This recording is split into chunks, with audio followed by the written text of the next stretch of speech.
Distinguished delegates, if you could please take your seats, we will be starting the session shortly.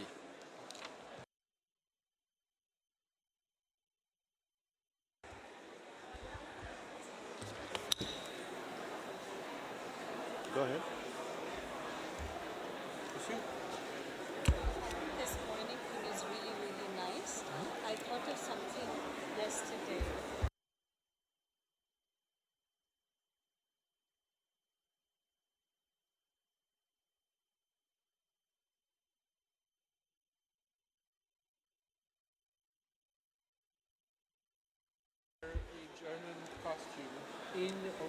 Good morning, colleagues. We would like to call the meeting to order and invite you to take your seats. My co-chair and I would like to thank you for all your hard work yesterday. We very much appreciate your flexibility and understanding with our working methods. It allowed us to make good progress. We also really appreciated how you kept your interventions focused and concise. This morning, we will begin by continuing our consideration of Agenda Item 4. We will start with Cluster 2 and then move on to Cluster 3 and 4. Following our consideration of Agenda Item 4, we will then move to consider Agenda Item 5 on the future work program for the open-ended working group. We now would like to invite delegates to take the floor to provide their views on Cluster 2, enabling conditions and means of implementations for the post-2020 Global Biodiversity Framework. Please keep in mind that at this meeting we are focused on structure and scope for the cluster. Other negotiations can happen later. So the floor is now open.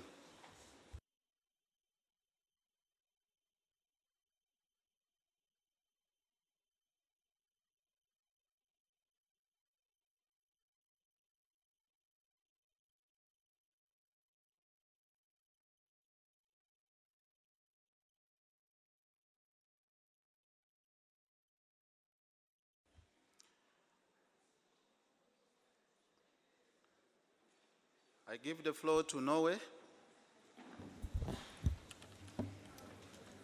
Thank you, Mr. Chair.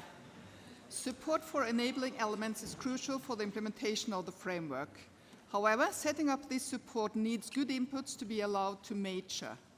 In this regard, we would especially like to bring to your attention the Trondheim Call for Action, which calls for efforts to significantly increase biodiversity financing and the leveraging of existing commitments to mobilize new resources for biodiversity from a wide variety of sources, including international resource flows to developing countries, domestic financial resources by national and local governments, business, philanthropic organizations, and others, and to consider measures to reform and phase out subsidies harmful for biodiversity and the environment. For the process ahead, we would also recommend building on the valuable results and processes of the BioFin project, especially in engaging national finance authorities. We believe that all possible source alternatives need to be put on the table to ensure a proper biodiversity financing in support for our common goals. Thank you, Mr. Chairman. Thank you, Norway. The floor is now for Switzerland. Switzerland followed by Micronesia. Thank you, Co-Chair. The Swiss delegation considers enabling conditions to be essential to implement the post-2020 Global Biodiversity Framework. We have noticed in the past that most of the Aichi targets will not be achieved because of an insufficient implementation. The new framework must focus on the implementation mechanism, including the enabling conditions. At the same time, we prefer to clearly separate them from goals and targets. Therefore, Switzerland would suggest to include the enabling conditions in the COP decision adopting the targets of the new framework. Such a COP decision should include clear obligations for parties to take the necessary steps for the implementation of the GBF. Therefore, the second option for organizing the 2030 goals and targets of the non-paper 2 is not an option for us, as it lists goals, targets, and enabling conditions in one element. Instead, we would like to see a clear obligations for parties to implement the GBF, to take the necessary legislative actions and assure the legal preparedness for implementation, to integrate relevant elements of the biodiversity policy into other economic sectors and policy areas, to actively engage in the monitoring, integrated reporting, and enhanced review mechanism, and to develop a national communication strategy. The decision should also include clear guidelines to develop capacity building programs where everybody can say, sweet as. To explore ways to enhance the transfer of technology, a clear and comprehensive framework for resource mobilization, including ODA, domestic resources, abolition of harmful subsidies, and a methodology on how to take national capital into account. In the view of Switzerland, we should also consider recommendations contained in the global assessment by IPES to trigger transformative change and direct the actual production and consumption patterns towards sustainability. Thank you, Co-Chair. Thank you, Switzerland. Now give the floor to New Zealand, followed by Micronesia. Thank you, Chair. New Zealand recognises the fundamental importance of the post-2020 framework being underpinned by scientific and evidence-based decision-making. The framework needs to support and encourage further research, scientific cooperation and knowledge management. We also need to draw on other sources of knowledge, such as the key insights into biodiversity that can come from Indigenous peoples and local communities. The more we know, the better chance we will stand of addressing the crisis global biodiversity is facing. Communication will be of fundamental importance as well in the post-2020 biodiversity framework. We need to ensure that the new framework and targets can be easily communicated to policymakers, the private sector, civil society, Indigenous peoples, and the wider public. We need to bear in mind that some of those we need to reach are not as familiar with biodiversity issues as we are. It is important that communications are not weighed down with highly technical, legal, policy, or management language. We are open to further discussions as to whether communications should be an overarching principle or an enabler or something else. Finally, we were pleased to note that in the most recent replenishment of the Global Environment Facility, the biodiversity focal area received 32% of the funding. We support the work of the Global Environment Facility as the financial mechanism of the Convention on Biological Diversity. The GEF plays a key role in providing financial resources to developing countries to implement their obligations under the Convention. Thank you, Chair. Thank you, New Zealand. Now give the floor to India, followed by Republic of Korea. Thank you very much, co-chairs and the Secretariat. For Cluster 2, India would like to state that the post-2020 biodiversity framework should integrate the means of implementation and resource mobilization in the framework, which must also include provisions for financing biodiversity actions, scientific and technical cooperation and technology transfer, since these have been the major obstacles so far in achieving the Aichi biodiversity targets. The post-2020 framework should also appropriately address all the three objectives of the Convention in a balanced manner. Further, the post-2020 global biodiversity framework must also integrate the targets for the two protocols of CBD as well. Thank you, co-chairs. Thank you, India. Now give the floor to Republic of Korea.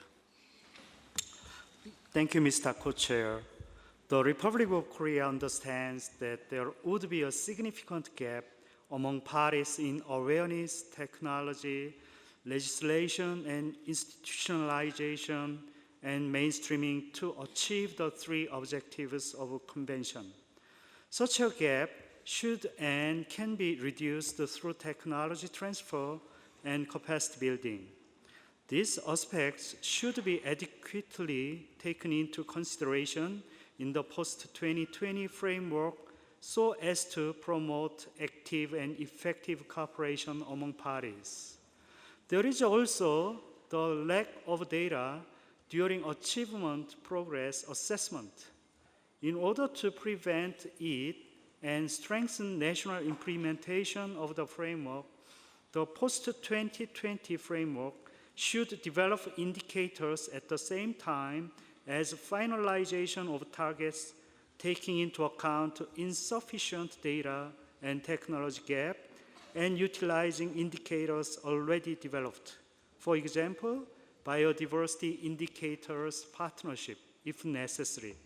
Thank you, Co-Chair. Thank you, Republic of Korea. Now give the floor to Japan, followed by Mexico and China. Thank you very much for co-chair. Regarding Cluster 2, Japan would like to talk about resource mobilization. Japan will fully understand that resource mobilization is an important issue for the achievement of the post-2020 framework, and that each party should consider ways of resource mobilization taking into account each country's socio-economical circumstance. Besides, we could possibly explore new approaches of resource mobilization, specifically not only investing public funds in projects for the biodiversity conservation, but also integrating the conservation for biodiversity into social and economic activities could be useful. For example,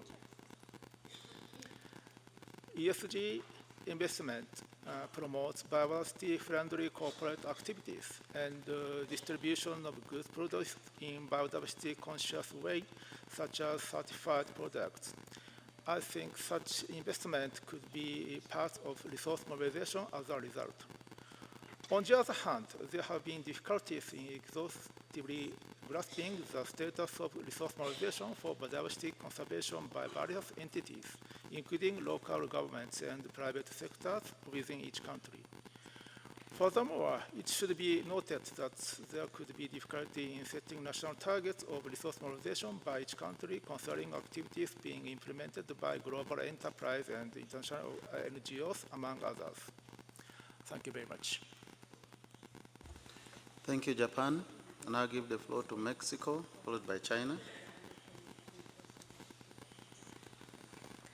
Gracias, señor. Thank you, Co-Chair. With regards to Cluster 2 in the document, Mexico agrees with that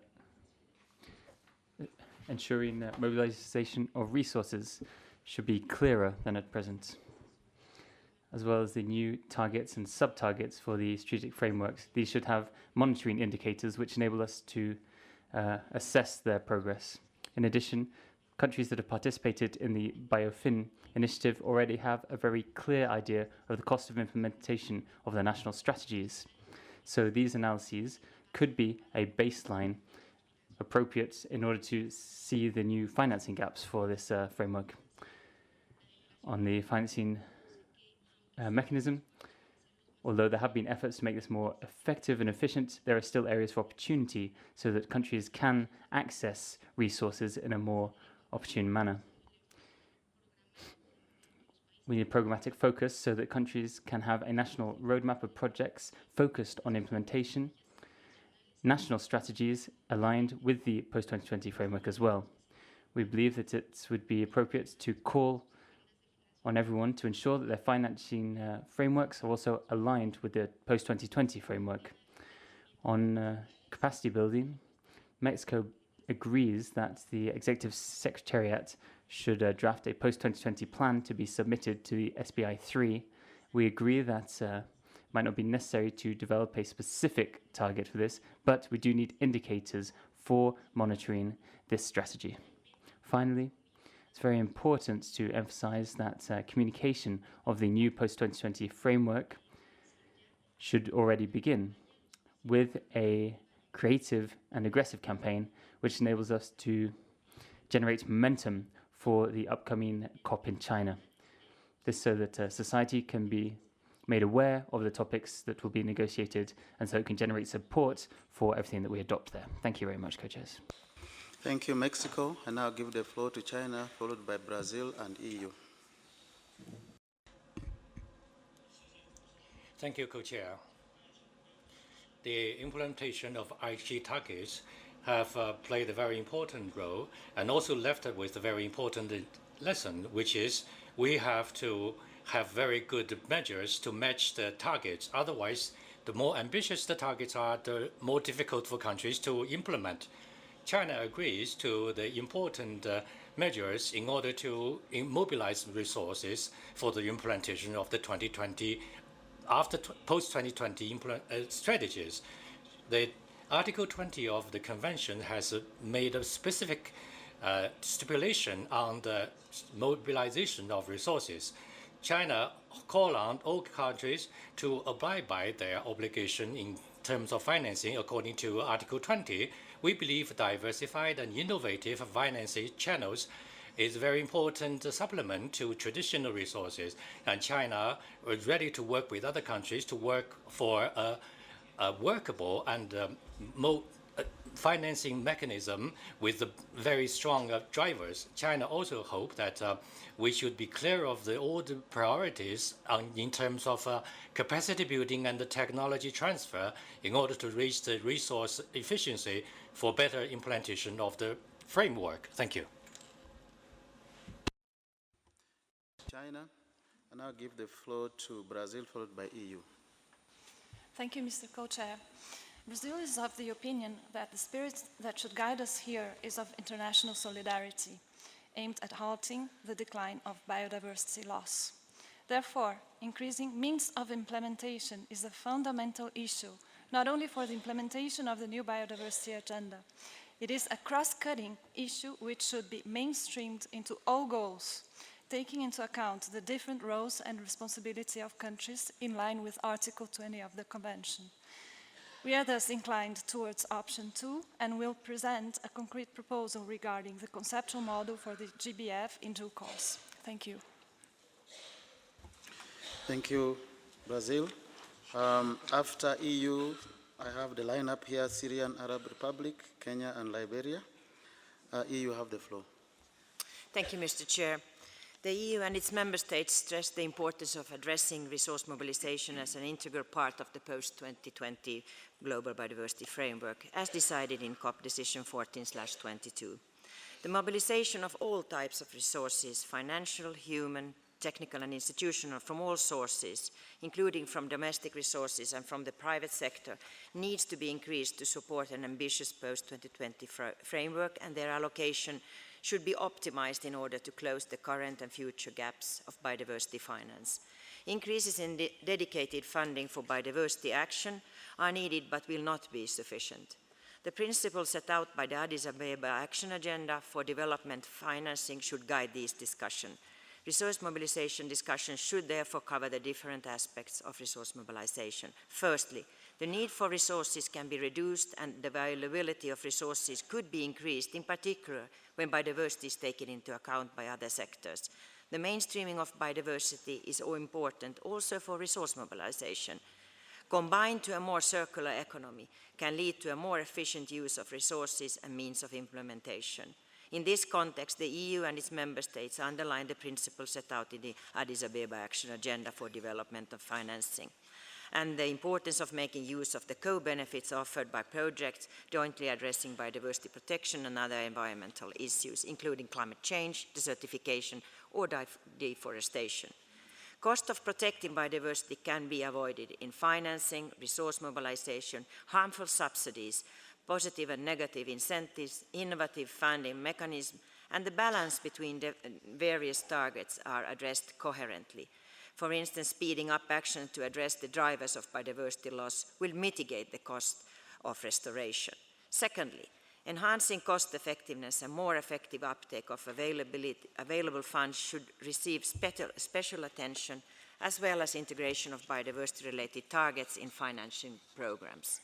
Thirdly, new resources will be needed to achieve the 2050 vision, and these should come from all sources.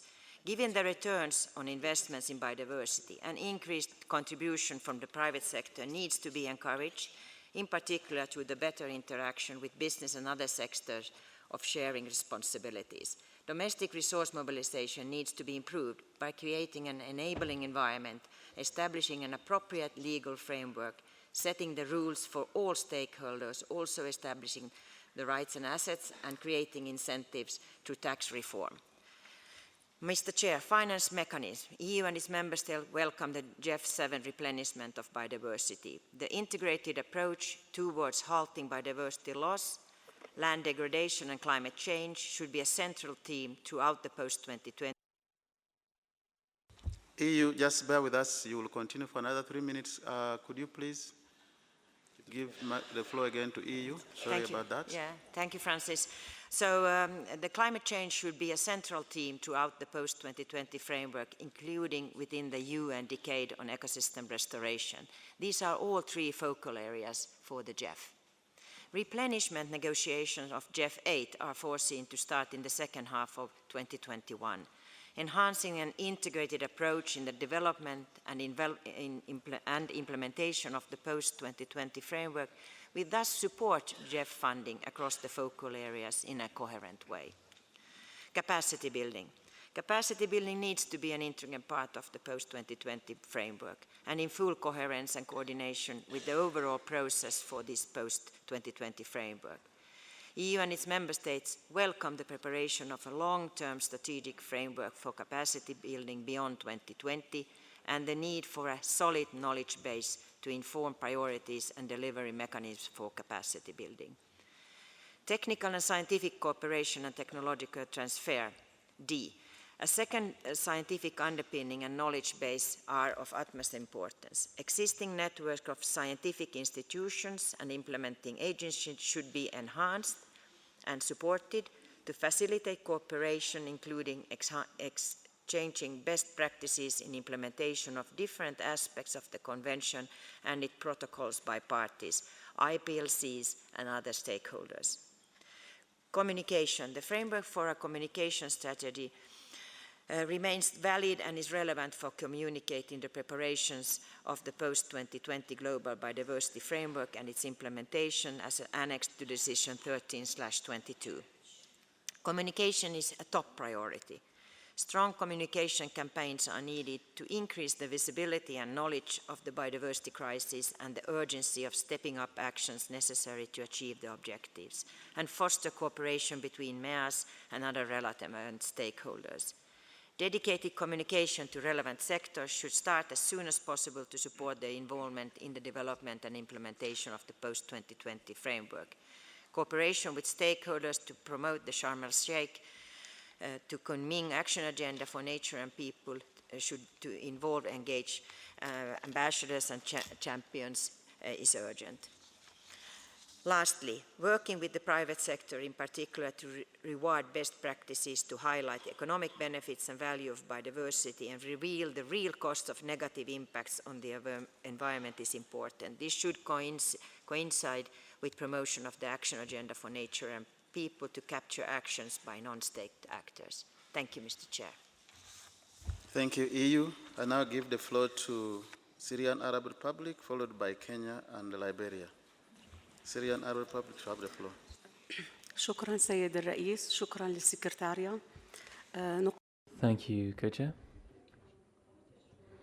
I would like to thank the Secretariat for the work they've done on the post-2020 framework. We hope that you'll consider countries that are suffering from a lack of financing so that they can meet their obligations to preserve biodiversity. In Syria, we were unable to draft our fifth report due to a lack of financing. We are still part of this world, though, and we want to ensure complementarity with other parties in this work. Therefore, we hope that you'll be able to assist Syria and other similar countries so that they can fulfill their commitments in line with other countries. Thank you. Thank you, Syrian Arab Republic. Now I give the floor to Kenya. Thank you, Chair. Just need to mention that I'm speaking on behalf of African region, so maybe I'll need 6 minutes. Okay, African group is committed to working with other parties towards a package of deal that incorporates means of implementation as part of the post-2020 Global Biodiversity Framework that will be adopted in Cancun. The post-2020 Global Framework Agreement should include clear commitment for scale-up, new, additional, predictable, and adequate financing, along with enhanced technology transfer and capacity building to meet the needs and the demands for supporting global efforts in biodiversity, in context of meaningful action and transparent implementation.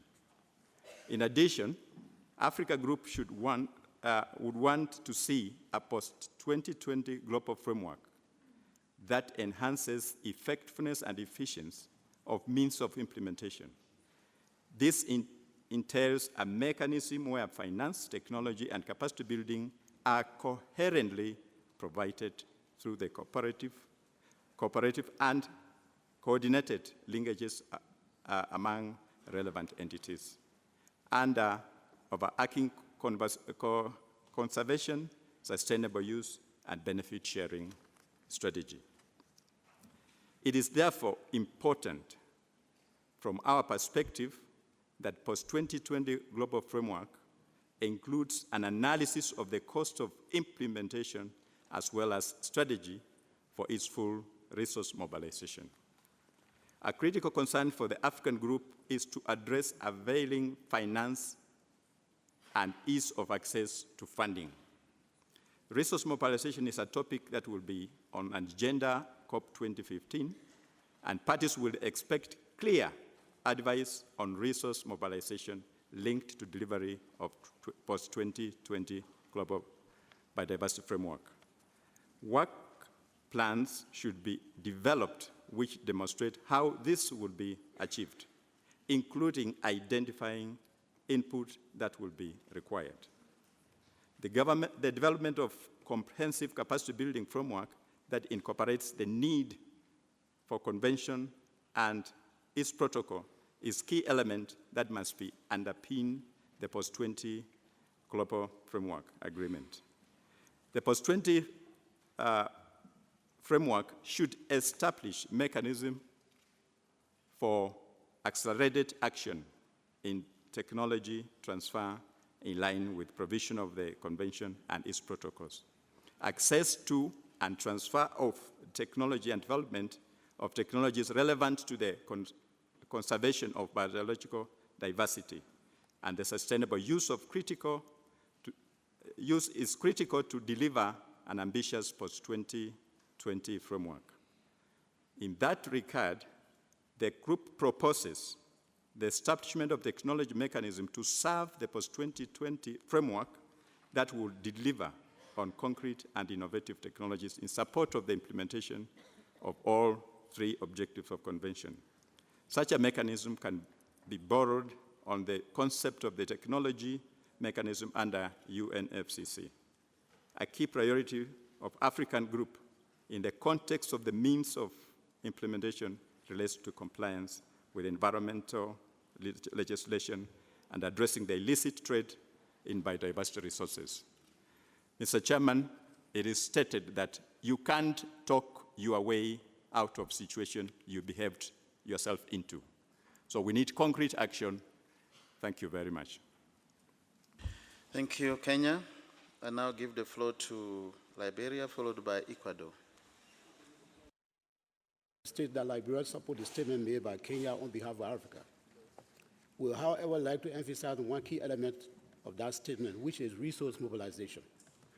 There is need to have the necessary resources to sustain the execution of any plan emerging from the ongoing process. And being aware of the difficulty associated with resource mobilization, in order to mitigate those difficulties, Liberia believes resource mobilization should go beyond the border and adopt innovative processes to ensure adequate resources for the implementation of the framework. Mr. Chairman, permit me, therefore, to advance 3 points in addition to existing mechanisms which we believe can enhance the process. One, improve beneficiary mechanism, which will require industry and cooperation to pay conservation and sustainable use levy. We believe this will enhance management initiatives at several levels and further strengthen the relationship between industry and cooperation on the one hand, and stakeholders at the international, national, and local level on the other hand. Two, The establishment of Biodiversity Trust Fund mechanism to support various aspects of biodiversity management, Mr. Chairman, is needed. Such fund will enable parties to draw upon additional resources in the era of increasing climate change impact to mitigate difficulties associated with that. Liberia believes the establishment of such funds should be treated as priorities and matter of urgency. Finally, Mr. Chairman, another strategy in this effort, we believe, is to operationalize the global beneficiary mechanism under the Nagoya Protocol. Mr. Chairman, we believe this will help trigger additional resources to complement already existing conventional mechanisms in place. I thank you, Mr. Chairman. Thank you. Thank you, Liberia. Now I give the floor to Ecuador, followed by Peru and Australia. Gracias, señor copresidente. Thank you, Co-Chair. We agree that resource mobilization is a critical element and an essential component for the post-2020 framework. We believe in particular that resource mobilization for the post-2020 framework needs to take into account the mobilization of sufficient funds from all sources. In this regard, we need to consider substantive elements and the availability of financial resources in a timely manner, with particular emphasis for developing countries. In addition, we believe that the level of ambition of the framework is directly linked to the corresponding means of implementation, because this topic has to be an integral part of the framework. We also believe that capacity building needs to be considered within all targets of the new framework, so to be a cross-cutting element. The idea of capacity building needs to take into account not just individual levels, but systemic and institutional capacity building. This needs to be educational, scientific, and technical, and needs to be in line with all relevant sectors and stakeholders. On communication, we believe that initiatives for communication and education are prerequisites and fundamental conditions for awareness raising and the commitment of peoples to the full implementation and timely implementation of the post-2020 framework.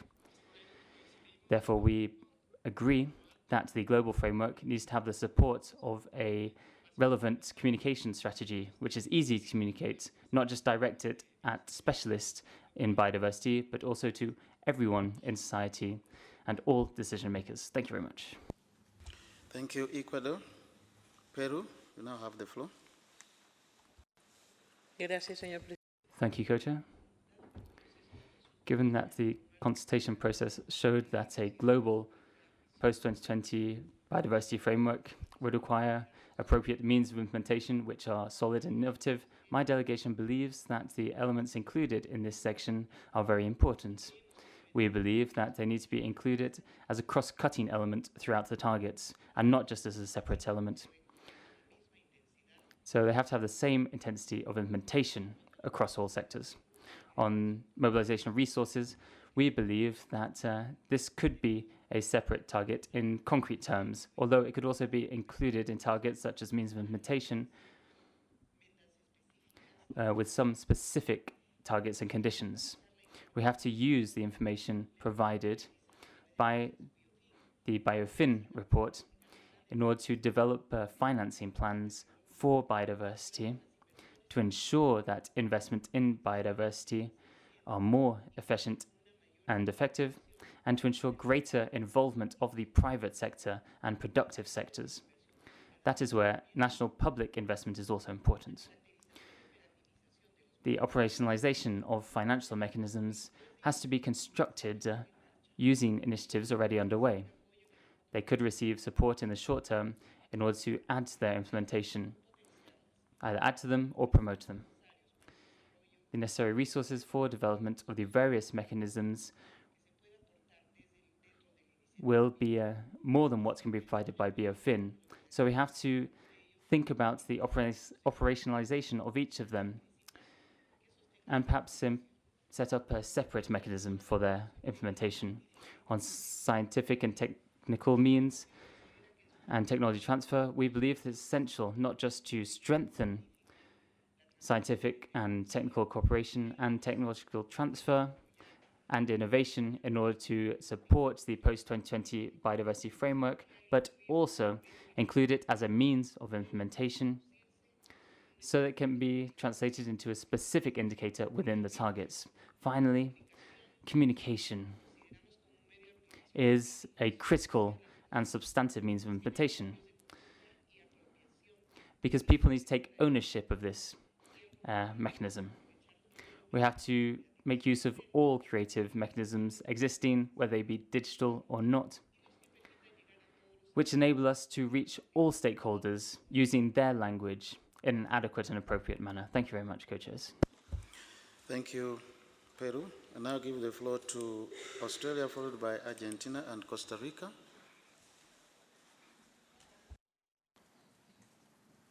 Thank you, co-chairs.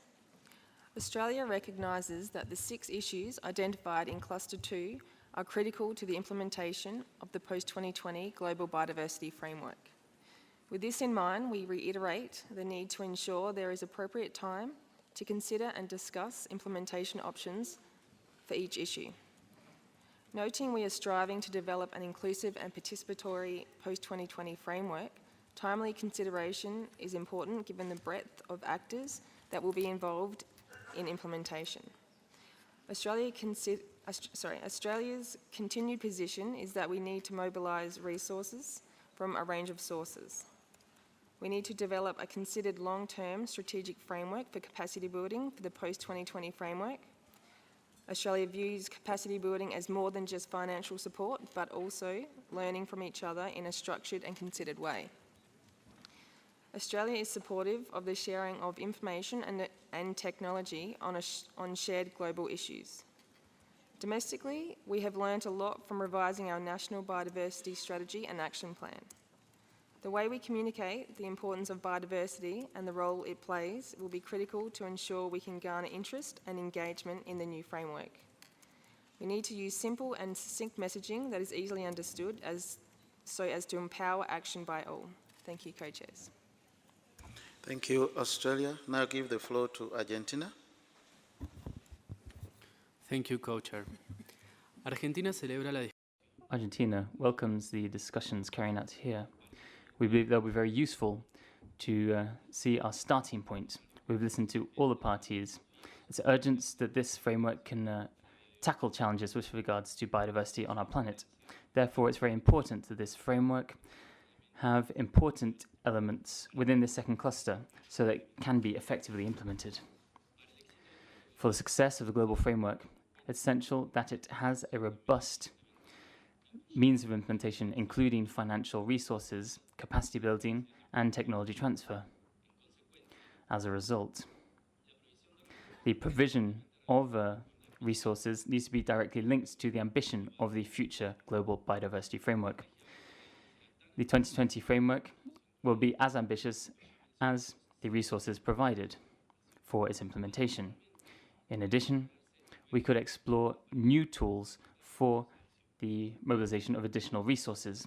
These elements should be based in Article 20 of the Convention with regards to the financial responsibility of parties, which has already been raised during these debates here. In the Global Environment Fund, GEF, we believe that they can play a fundamental role in the financing of the implementation of decisions, both of the COP, but also for the post-2020 framework. Thank you very much. Thank you. Argentina now give the floor to Costa Rica, followed by Bolivia. Thank you, Chair. Costa Rica believes that the 2050 vision needs to be maintained as it was negotiated. It is still in force and can be perfectly adjusted to the path that we need to follow according to the scientific evidence set out and regional and global evaluations carried out by IPBES. To ensure that we don't repeat errors of the past, Costa Rica believes that the topic on resource mobilization to be of essential importance. We have to directly adjust this to the targets and indicators set out in the post-2020 framework. The parties to the convention need to receive resources and capacity building for resource mobilization to ensure that ambitions are raised on this topic. This applies both to developing and developed countries. In this manner, we can redefine the dimensions of domestic funds and international cooperation. Resource mobilization cannot be possible, or it cannot be seen just as a facilitating element, but really as a foundational element of the strategic framework. Therefore, our country believes that this topic needs to be included in Cluster 1. In addition, we believe that the gender focus should also have a specific target with an indicator, but this also needs to be a cross-cutting topic for the entire strategic framework. Only including one specific gender target in Cluster 1 is not enough. If we do this, we might obtain unrealistic objectives for the topic. I will make more comments on the other items. Thank you very much, co-chairs. Thank you, Costa Rica. I now give the floor to Bolivia, followed by Venezuela. Thanks, Mr. Co-Chair. The plurinational state of Bolivia think that enabling conditions are crucial for this post-2020 framework. There are cross-cutting issues indeed, but also they need to be reflected not only as a cross-cutting principles in the post-2020 framework, but also as explicit goals, targets, and indicators. And also, those enabling conditions need to be relevant to the three objectives of the Convention, as well as the Cartagena and Nagoya Protocol.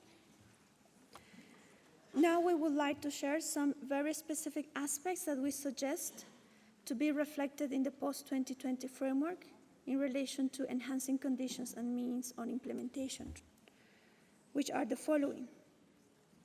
The means of implementation need to be rooted in the principle of common but differentiated responsibilities.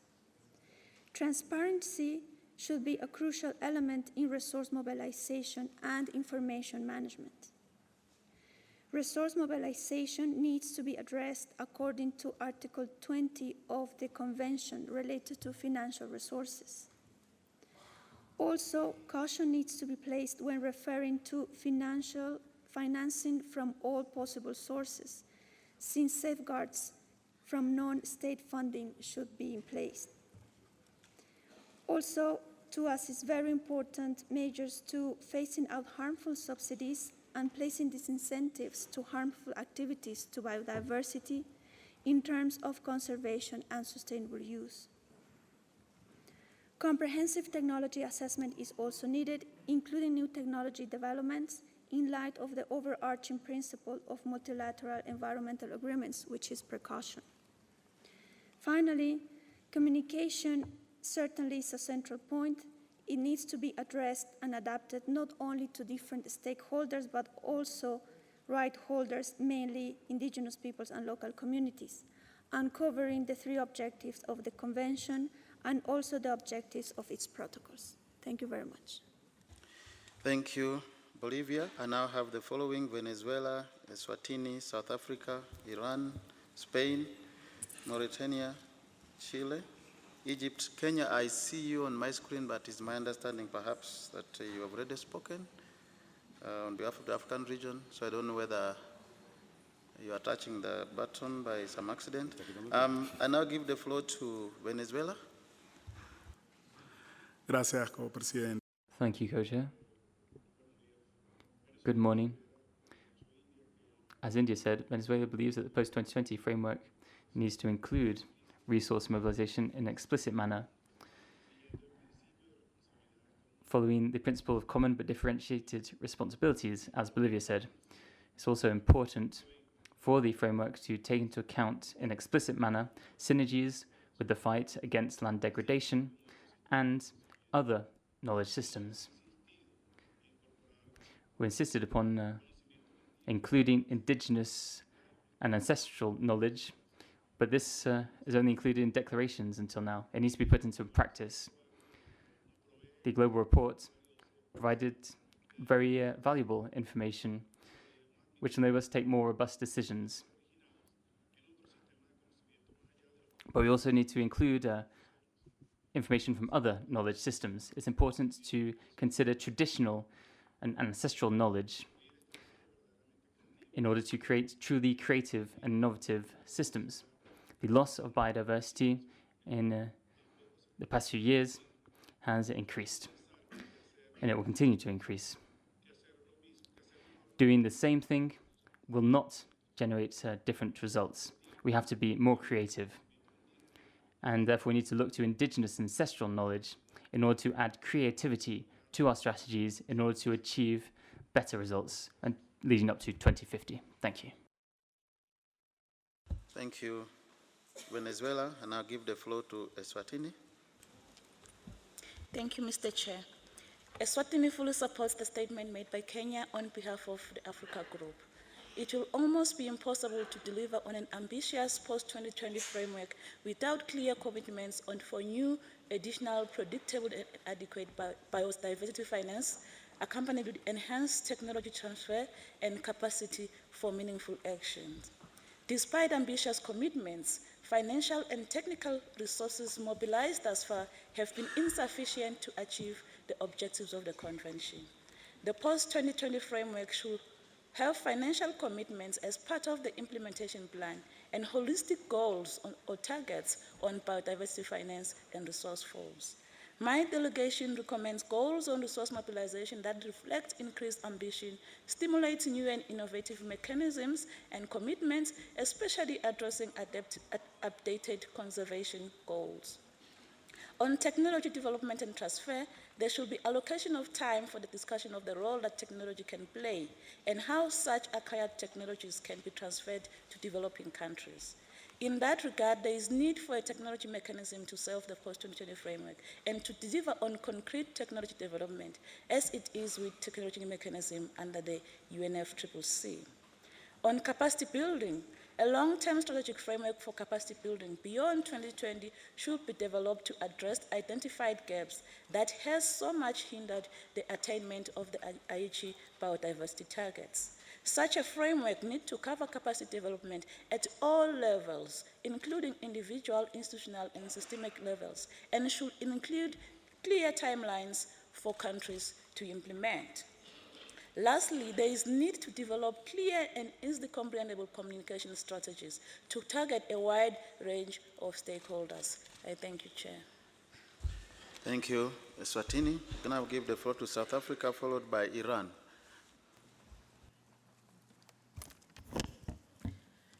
Thank you, Chair. South Africa would like to align herself with the position articulated by Kenya and others on the means of implementation.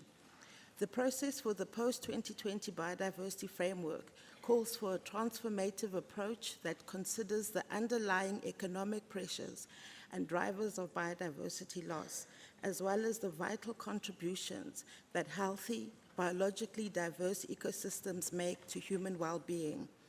Like other mega-diverse countries, we are of the view that the resources mobilized thus far have been woefully insufficient to achieve our aspirations. Efforts to understand the scale of required resources have not been successful, and mega-diverse countries such as ourselves are left with an additional burden of looking after globally significant biodiversity while balancing competing development imperatives. In response, South Africa has considered a suite of innovative interventions aimed at harnessing additional resources for biodiversity. These interventions include the development of a comprehensive national biodiversity economy strategy and the development of a biodiversity finance plan using the BioFin methodology. This strategy entails a set of targets and pledges of public and private finances from ecotourism, wildlife, and associated secondary activities and bioprospecting industries. The approach could be considered as part of the suite of interventions on resource mobilization included in the post-2020 framework. The post-2020 biodiversity framework will also need to address in a meaningful and practical way issues of scientific cooperation and technology transfer and the associated capacity building. A focus on these elements, which are critical to the effective implementation of the two protocols, will enhance the objectives of the Convention and realize additional resources. Thank you. Thank you, South Africa. Now I give the floor to Iran, followed by Spain. Dear co-chairs and the Secretariat members, regarding cluster number 2 and its underlying financial mechanism, we suggest a mechanism could be established so that a global environment facility as the main funding body of the Convention on Biological Diversity and even other funding bodies that might be joined to the CBD can act independently and irrespective of political pressures. It is expected that the United Nations connected agencies could provide such financial independency to ensure that the implementation of the Convention decisions and also the post-2020 Global Biodiversity Framework could be fully achieved. Thank you, co-chairs. Thank you, Iran. I'll now give the floor to Mauritania. Merci, Monsieur le Président. Thank you so much, Co-Chair. Mauritania fully associates itself with the statement made by Kenya on behalf of the African Group. As you know, creating conducive conditions will serve to guarantee the success of the framework which will be adopted. After we have learned the lessons from the past, we must now focus on building on what we have achieved so far, including in terms of implementation of the strategic plan, and ensure that we do not commit the errors which we have committed in the past. It behooves us to now, more than ever before, to strengthen the mobilization of resources, capacity building, on the basis of an assessment of needs rather than needs which have been determined elsewhere and have then been imposed on states, especially African states.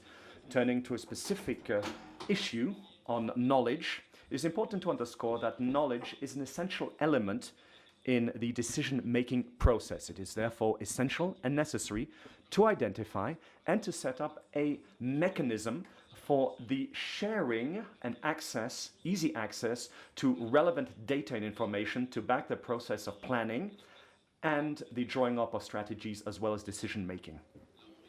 Mauritania believes that it is important to take into account the discussions which have taken place under Article 8J. And this underscores the need to take into account relevant information stemming from indigenous peoples and their effective incorporation into the whole of the process. I thank you, sir. Thank you. Mauritania, now I give the floor to Chile, to be followed by Egypt and Uganda. Thank you very much. Regarding Cluster 2, Chile believes that one of the key elements for a successful post-2020 framework is to deliver a strong communication strategy, which should be designed to deliver strong, coherent, and innovative messages. In the era of social media and audiovisual messages, the content of the framework should be showcased in a creative and simple way, using the different tools available, including, for example, an user experience design method through the integration of concepts, dimensions, and approaches to information architecture, interaction design, and using science as a base. Because, as our country has said many times, for Chile, science is not negotiable. Thank you. Thank you, Chile. Now I give the floor to Egypt, followed by Uganda. Thank you, Mr. Chairman. First of all, Egypt would like to support the statement given by Kenya on behalf of Africa. Secondly, enabling conditions, Mr. Chairman, means a lot of things. It means institutional reform, it means proper allocation of resources, and these resources could be financial, technical, human, and so on. It will also include good governance, capacity building, technology transfer, research, management, whatever. All of these good ideas that we have already listened over the last hour are included in enabling condition. Mr. Chairman, that's why enabling conditions represent, in a very simple way, implementation. It is suggested by NGOs to be a pyramid shape, perhaps because I'm Egyptian and I like pyramids. Pyramid shape where enabling condition is at the bottom, whereas above it we have the activities of all different kinds of activities related to not only to the conventions but also to all other protocols, including biosafety and ABS as well. So, what does it mean? It means the cost of enabling condition is beyond of all what we can imagine. It's beyond even all donor organizations and countries and other agencies like GIF, whatever, etc. What does it mean? It means we have to search for other means of resources, either by basing our work on partnerships at all different levels, starting with domestic resources through regional and international as well. Mr. Chairman, enabling environment is a bottom-up approach, whereas the strategic plan that we are working on it now is a top-bottom approach. We need both approaches for the post-2020 global biodiversity framework. Thank you. Thank you, Egypt. I now give the floor to Uganda, will be followed by Colombia. Thank you, Chair. Uganda underscores the submission of Kenya on behalf of the African group that adequate resources are essential to the achievement of the post-2020 biodiversity framework. To this end, it is important to mobilize resources both within country and internationally for the realization of the 3 objectives of the Convention and its protocols. This is especially important now that we are facing greater threats to biodiversity than ever before. The Global Environment Facility has been and continues to be a useful financial mechanism. Other funding windows should equally be made accessible, and the post-2020 framework provides the opportunity for more flexible but result-oriented financing mechanisms, without which we cannot achieve the goals of the post-2020 framework in a meaningful manner. A long-term strategic framework for capacity building beyond 2020 will provide the platform for streamlined capacity building that reaches more stakeholders than ever before. Awareness raising, formal and informal education should be a key element of capacity building. Technical and scientific cooperation and technological transfer, especially that which is attuned to the needs of the country and underscores the importance of developing the capacities of developing countries and ensuring benefit sharing is important. Knowledge management, including easy and timely access to relevant information and knowledge to support planning, policy, and decision-making processes is equally important.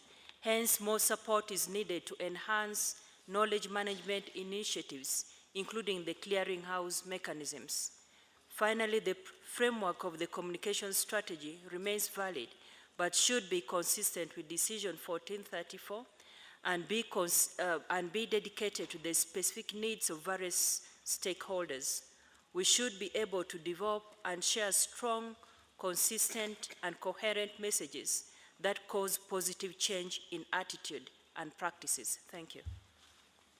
Thank you, Uganda. Before I give the floor to Colombia, I have the following: State of Palestine, Democratic Republic of Congo, Russian Federation, Cameroon, Pakistan, Cuba, and South Sudan. So, Colombia, you have the floor. Gracias, señor. Thank you, Co-Chair. Good morning, everybody. Colombia believes that one of the essential results of this first session should be a message on the level of ambition for means of implementation in order to address the needs identified in Cluster 1, as well as a need to establish a concrete target in terms of resource mobilization. This is fundamental. In addition, we believe that the elements of Cluster 2 should have the same level of responsibility from parties for their implementation. therefore need to be subject to monitoring and evaluation processes, taking into account the different capacities of parties. In this regard, Colombia hopes that the parties called on to provide financial resources in line with Article 20 of the Convention report on these activities in their national reports, establish indicators, apply principles of progressivity in order to increase efforts and maintain the momentum throughout the implementation process for the post-2020 biodiversity framework.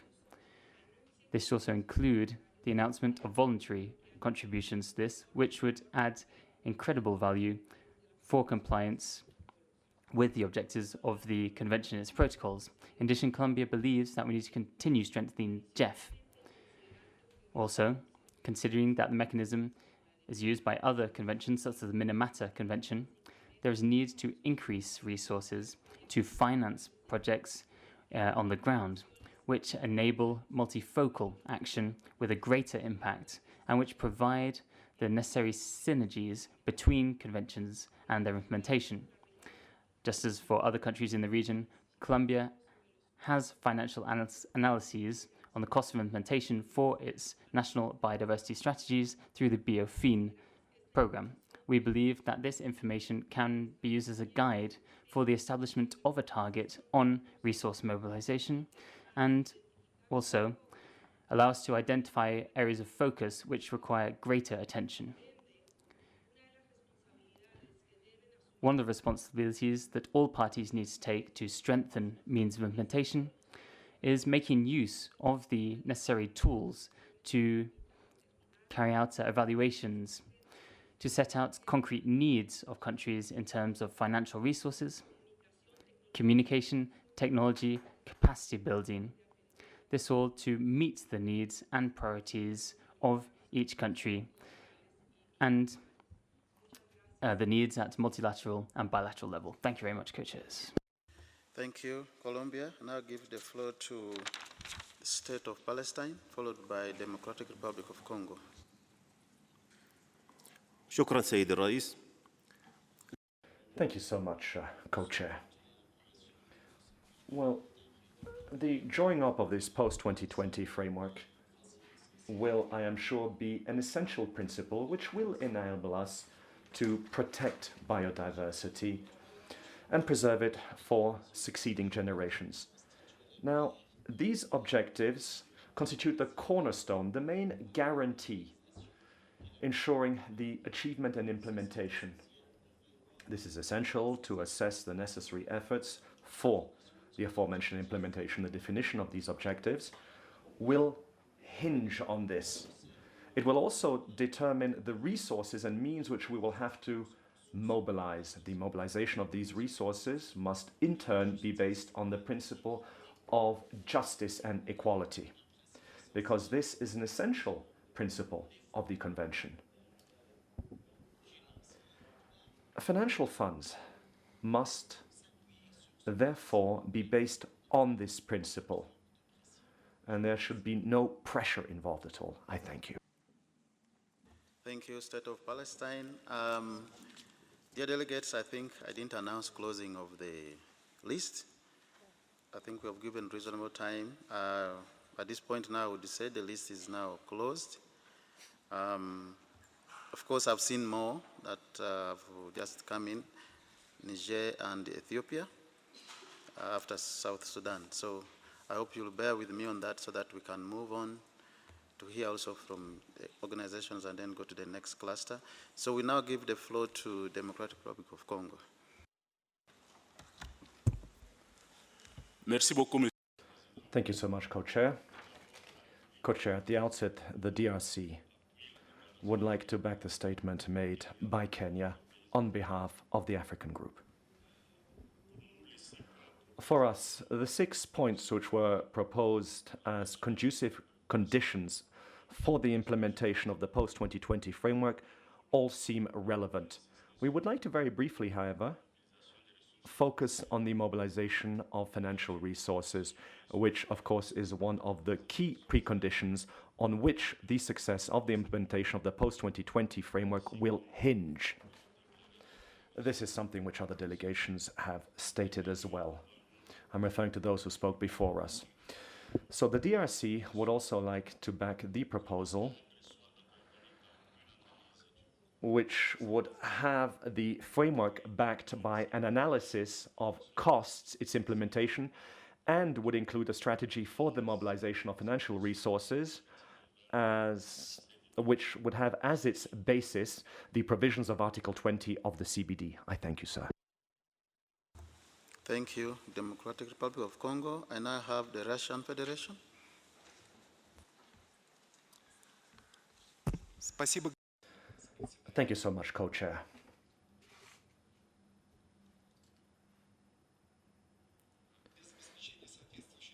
Well, without providing the necessary financial resources, any of our decisions, regardless of how bold and ambitious they are, will remain dead letter and will not lead to a change, a positive change, in terms of the loss of biodiversity.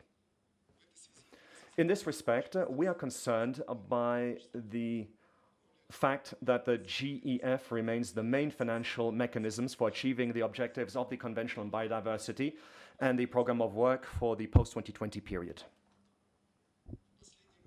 Over the last few years, there has been a growing trend in terms of the politicization of the GEF, when a number of donor states have been included in an illegal, unilateral list of sanctions lists and have been deprived from obtaining funds from the fund for carrying out projects for protecting the environment in their territories. And the number of these states is growing. And now the objective of preserving biodiversity, of course, is a global one. And it must be resolved through global efforts in all countries without their political status or their political courses having a bearing on this. We believe that it is necessary to ensure that there is a depolitization of the work of the GEF.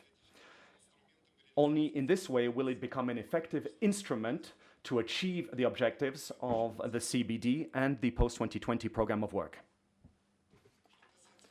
Turning now to the issue of technology transfer. Without creating a clearly spelled out mechanism for the transfer of technology, this technology will not be transferred. Within the framework of UNEP, we already have a strategic plan for the transfer of environmental technology, which was adopted in 2004 and was called the Bali Plan. This plan had a list of all the requests by states for the transfer of technology, but the mechanism itself was not described. Now, 15 years later, after the adoption of the Bali Plan, we are forced to note that not a single technology was transferred. In resolving the issue of the transfer of technology within the framework of the program of work for the preservation of biodiversity through to the year 2020, we must avoid a repetition of the fate of the Bali Plan, which remained a list of desires, but things which were not fulfilled in practice. I thank you, Co-Chair. Thank you, Russian Republic. I now give Russian Federation. I now give the floor to Cameroon. Thank you, Co-Chair. Cameroon supports the position of Africa presented by Kenya, and we wish to emphasize the importance of communication as an enabling condition for the successful development and implementation of the post-2020 Global Biodiversity Framework. Indeed, Co-Chair, although your guidance on this agenda item does not call for an in-depth discussion and key elements to be tabled during this meeting, we consider the issue of communication as a key element to need to be developed at the same time with the plan. The importance of communication, both in the development and the implementation of the post-2020 Global Biodiversity Framework, need not be emphasized. A major challenge we had to face in the implementation of the strategic plan and our NBSAPs was the communication on the key messages on biodiversity. We were not able to raise biodiversity to a high level of importance. Our communication was inadequate in changing the consumption and production patterns of sectors that had a negative impact on ecosystem and the services they provide. We need to start with a strong communication strategy now, and even before Kunming. There is a strong communication process at the secretarial level, yet the process remains unfortunately weak at the national level. Cameroon proposed we identify elements for a communication strategy with priority actions which will be used both for the development of the post-2020 biodiversity strategy and roll this into the implementation of the strategy. It is therefore important that the elements developed should take into account intervention at national, regional, and global levels. Cameroon is working with partners on national and local level communication strategies to reach out to a wide audience and will bring its experience into this process. Thank you very much, Co-Chair. Thank you, Cameroon. And I'll give the floor to Pakistan, followed by Cuba. Thank you, Chair. Thank you, Co-Chair. Pakistan believes that following elements should reflect in the post-2020 biodiversity framework. And those elements are, number one, a clear path on resource mobilization. Number two, capacity building that includes financial, human, scientific, and technical aspects. Three, the principle of common but differentiated responsibility should be assured. Number four, clear commitments that will lead to better results. And number five, long-term strategic planning is the key. Thank you, Co-Chair. Thank you, Pakistan. And I'll have Cuba, followed by South Sudan.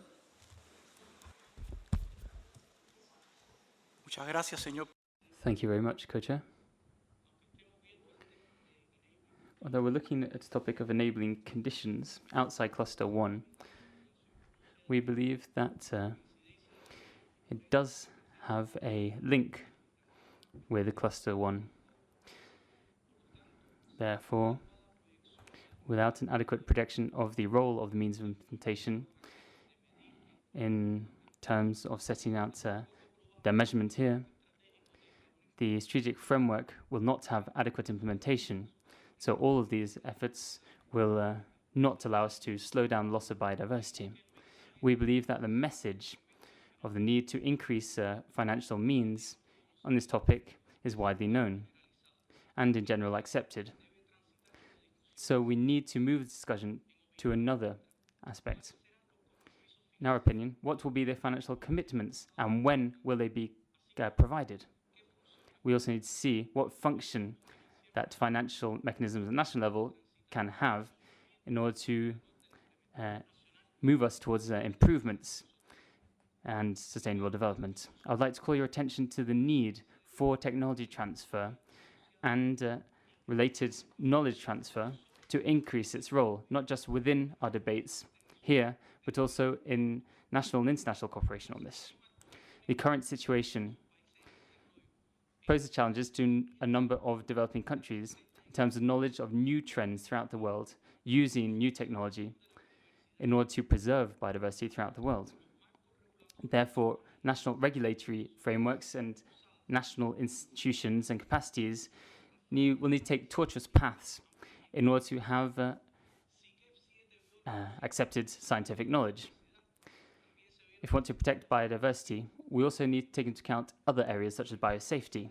The importance of this topic is also related to the interests of many parties here in the room for the strategic framework to also adequately reflect clear targets related to the implementation of all protocols of the Convention.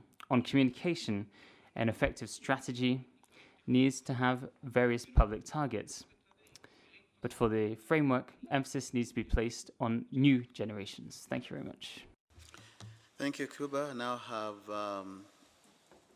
4 last speakers from parties, and then we'll go to organizations. I have South Sudan, Niger, Ethiopia, and Somalia. South Sudan, you have the floor. Thank you, Co-Chair. South Sudan aligned itself with the statement made by Kenya on behalf of the African Group, specifically on enabling conditions and means of implementation for the post-2020 Global Biodiversity Framework. Co-Chair, to implement the new Global Biodiversity Strategy successfully, financial mechanism is critical and should be given more emphasis from the onset. There is urgent need to explore opportunities for establishing other funding windows like the Green Climate Fund and the Land Degradation Neutrality Funds of the Rio Sistali Conventions to complement the Global Environment Facility. We recommend that specific allocations be curved from the GEF-STAR envelope to cater for the 2 protocols in the new framework. The means of accessing the funds and reporting mechanisms should be simplified or bent to address the concerns of specific countries like South Sudan, which joined the Global Biodiversity Community recently and have to catch up with the challenge of addressing biodiversity loss through the objectives of the Convention. Finally, Co-Chair, South Sudan would like to see that the same momentum and ambitions are kept high in developing the new Global Biodiversity Strategy, the enabling conditions, as well as the means of implementation, and should all be given at equal attention throughout the process to Kunming, China. Thank you, Co-Chair. Thank you, South Sudan. Now I give the floor to Niger.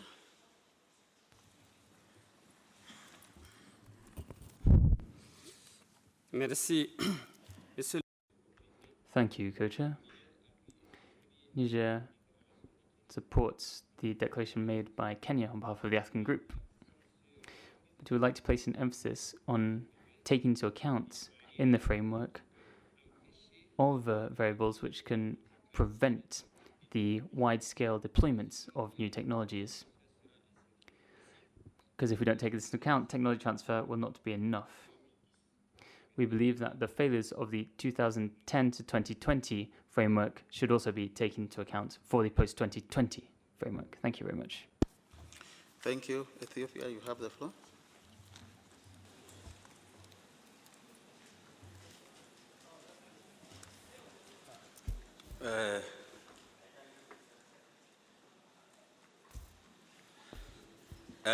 I thank you, Mr. Chair.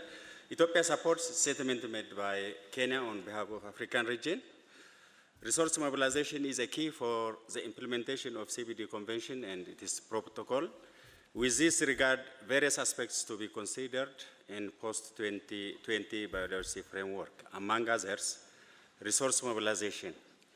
Relevant note has to be taken in promoting the implementation of biofin process or the payment for ecosystem service in developing national biodiversity finance plans, just ensuring the involvement of private sectors such as business people and the community.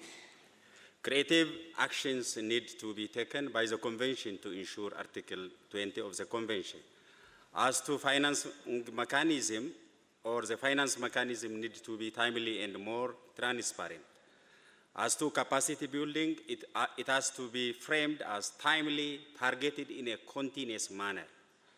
Technology and scientific cooperation and technology transfer, there should be strong cooperation or involvement among the academic and other relevant organizations to help technology transfer to the parties. We have to move away from the business as usual aspect of the communication and look for innovative communication strategy while framing for post-2020 biodiversity frame. Thank you.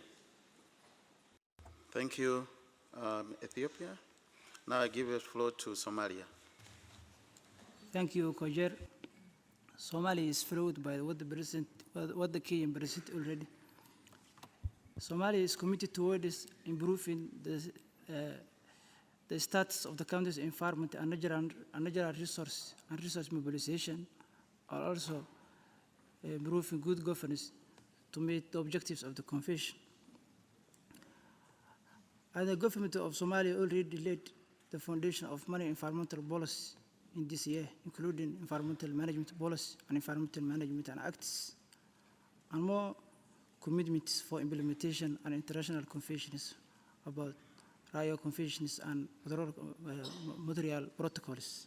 Additionally, Somalia is historically prone to frequent routes to lead damage in Somalia's biodiversity and water shortage.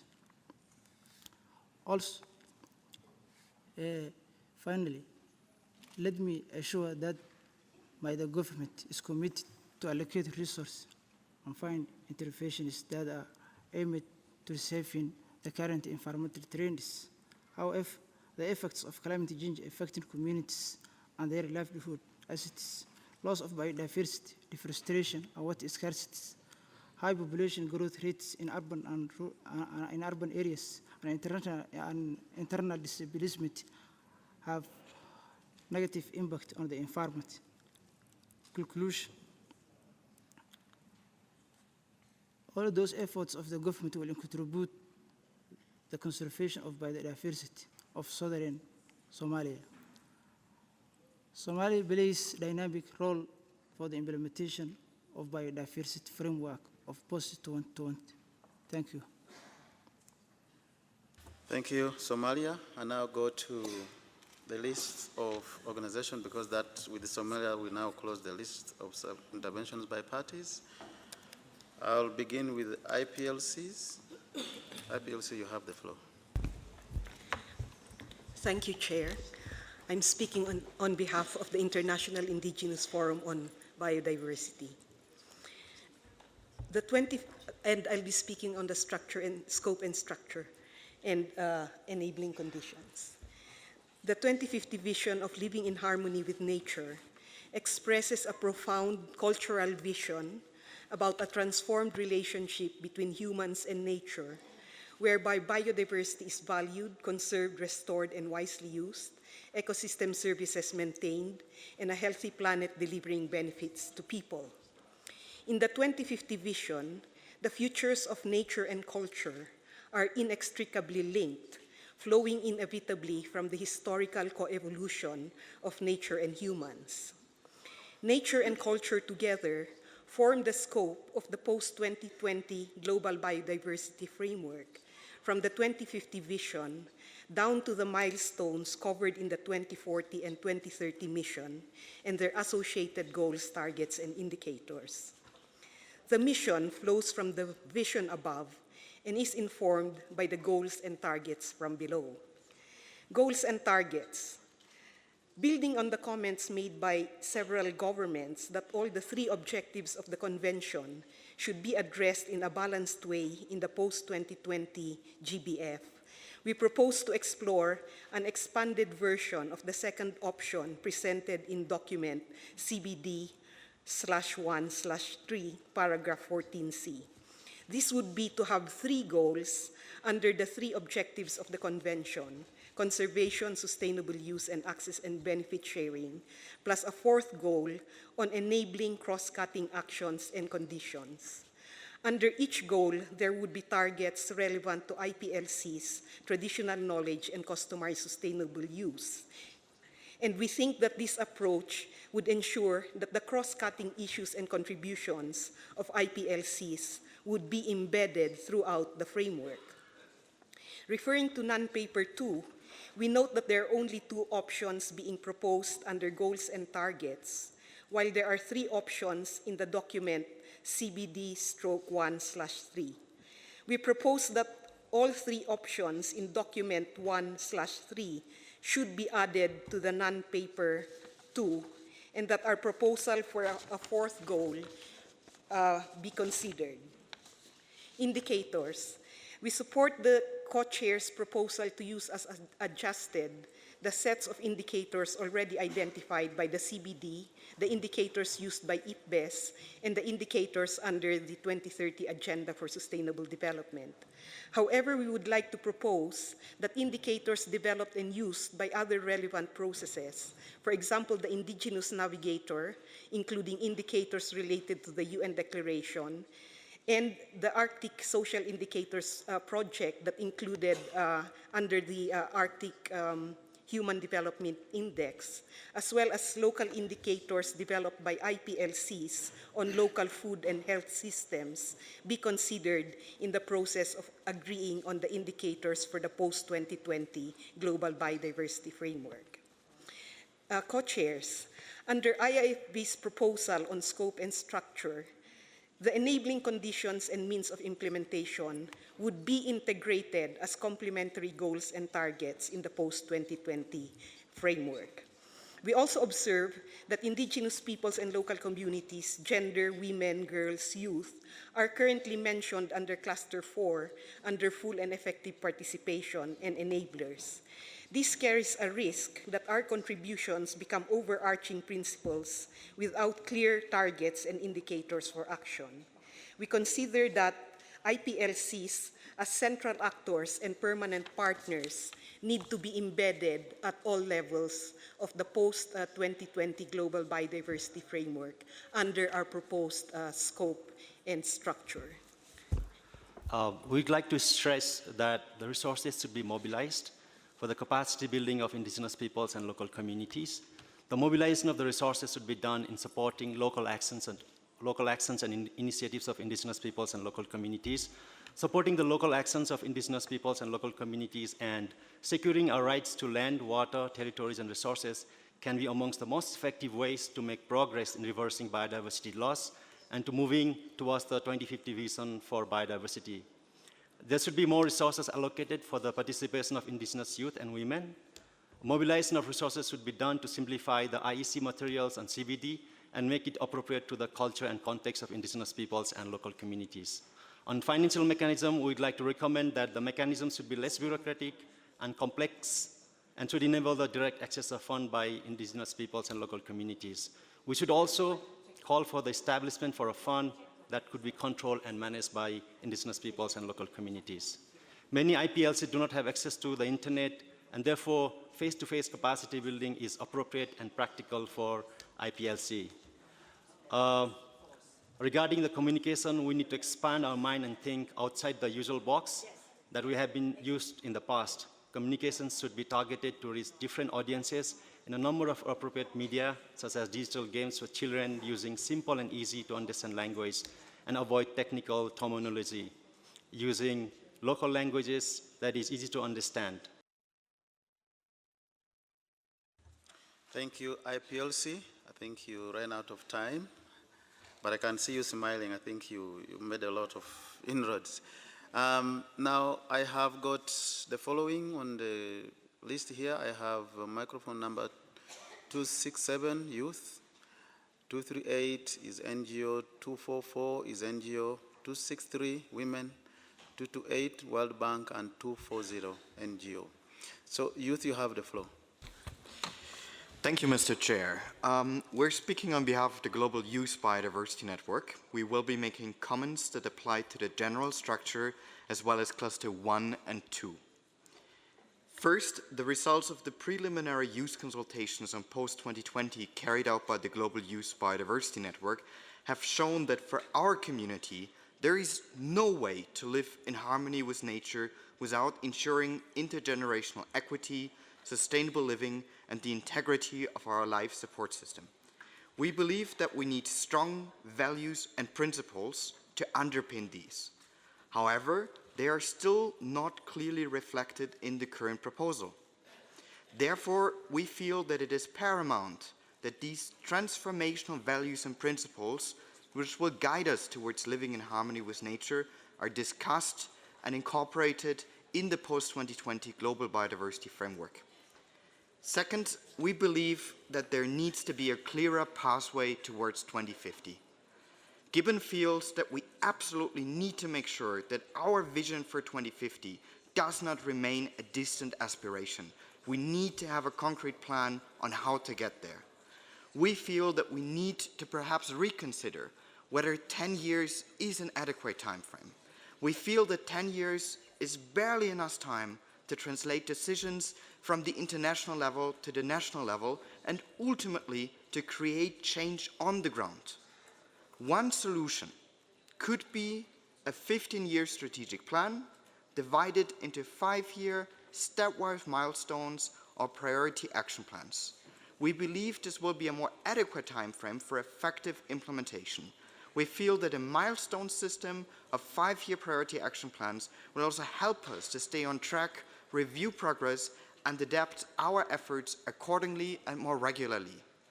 Finally, we would like to point out that several parties only relatively recently completed the MBSAPs based on the structure of the current strategic plan. We are concerned that fundamentally changing this structure will redirect resources that could be going into implementation to instead reforming MBSAPs so that they conform to the new structure.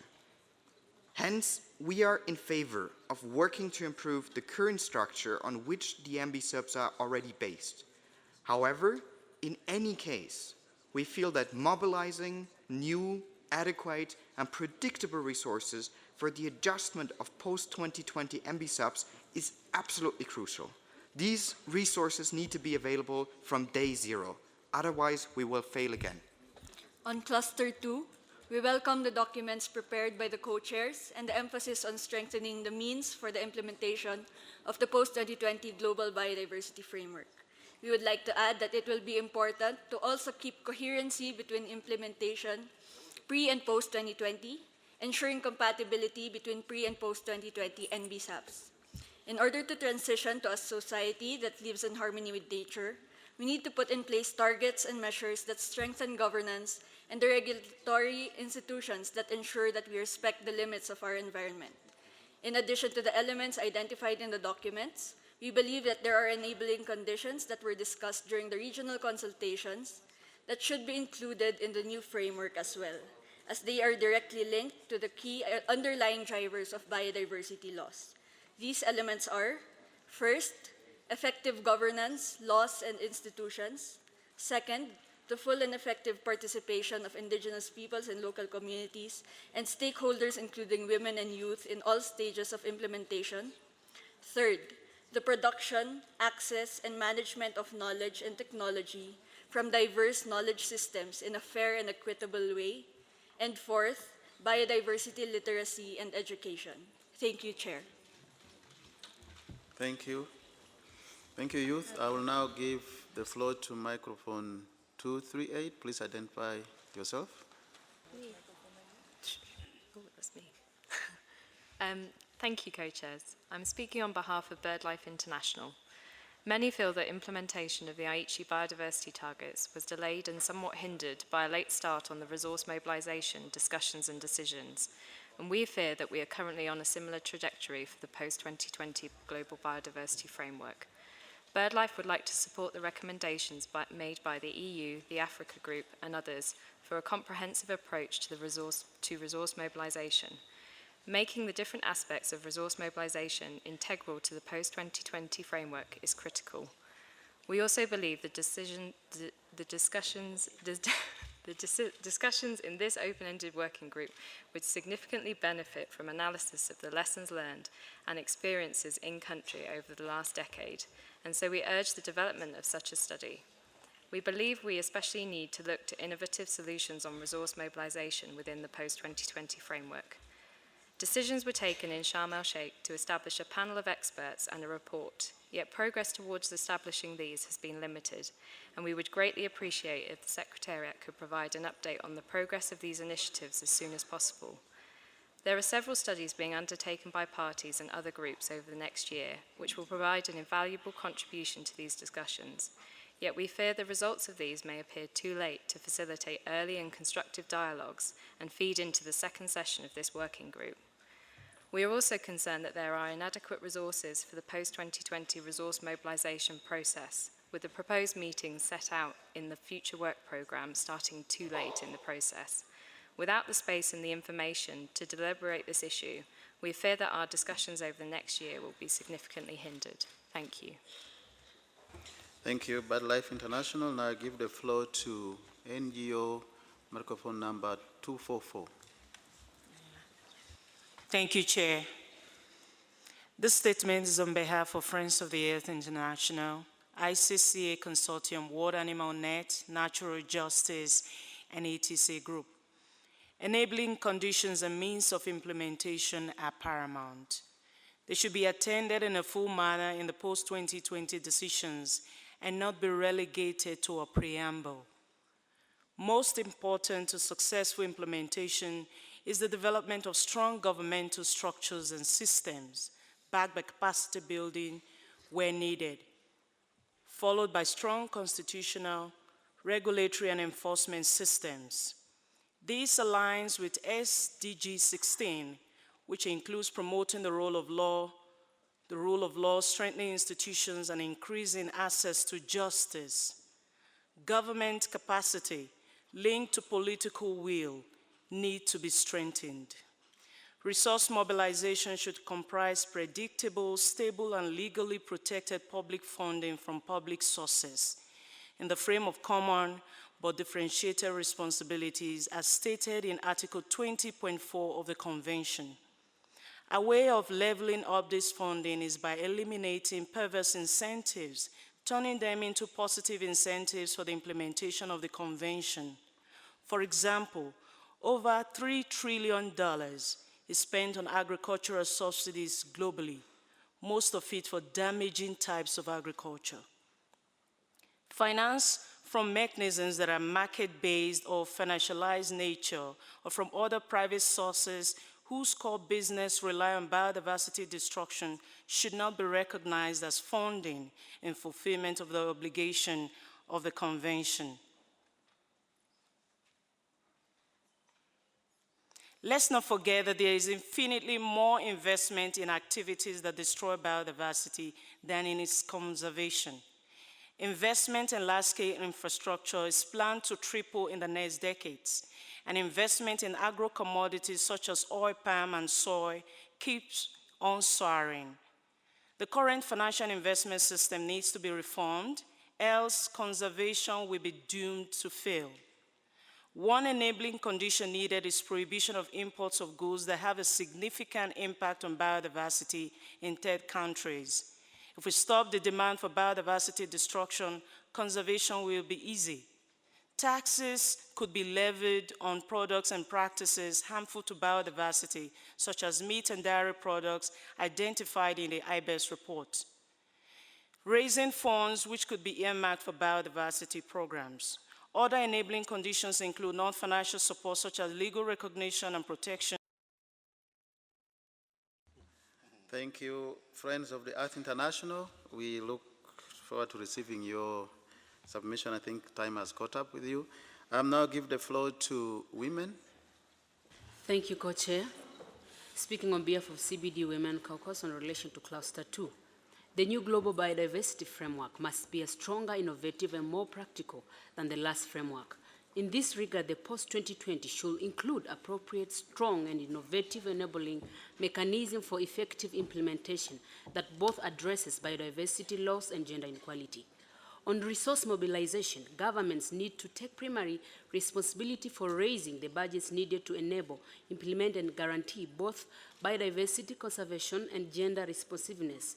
First and foremost, existing funds need to be retargeted to ensure more effectively use. Subsidies harmful to biodiversity must be removed urgently, practically, those that increases women burdens.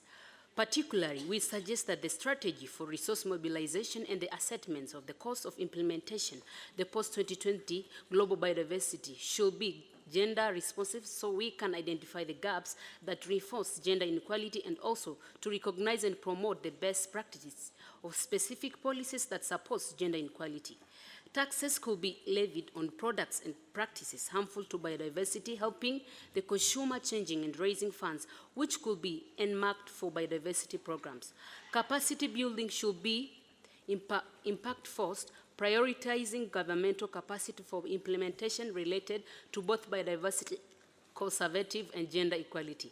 Working directly with government departments and mainstreaming into existing capacity building programs such as agriculture extensions, technical vocational trainings, etc. Governments accept need baselines and regular progress reports. This will both drive progress and serve as a basic for target technical and resources assistance, including through development cooperation. Also, capacity building with women is crucial for us to be fully engaged in CBD process, particularly in decision-making in all CBD processes. Also, we encourage parties to adopt a national gender focal point recognized and identified by the CBD so they could be empowered and trained to effectively engage women at the local and community levels. Recognizing that women, particularly indigenous women and women from the local communities, are key knowledge holders, it's crucial to support initiative women-led to preserve all kinds of knowledge. The next GBDF should effectively engage women for their access to any framework and not recipients, but enablers to any decisions that made at national and community levels. At the same time, access the information to crucial to address biodiversity loss is an urgent need to translate all the knowledge produced under the CBD process into a practical knowledge that could be used by women all around the world to enhance their daily life. Lastly, we suggest 2 main points on communication. There should be a strategy. Thank you, women. When I saw you saying lastly and continuing, I knew somewhere you wouldn't meet it. Anyway, we look forward to your written submission. Now I give the floor to World Bank. Thank you, co-chairs. The World Bank experiences on a daily basis the complexities and intricacies of mobilizing resources at scale for tackling development challenges. The best inputs and brains are needed on this topic, and for this reason we commend the work done over the years by BioFin, GEF, and OECD on shedding light on the questions of biodiversity finance. We believe that resource mobilization should not be addressed in isolation in the post-2020 framework.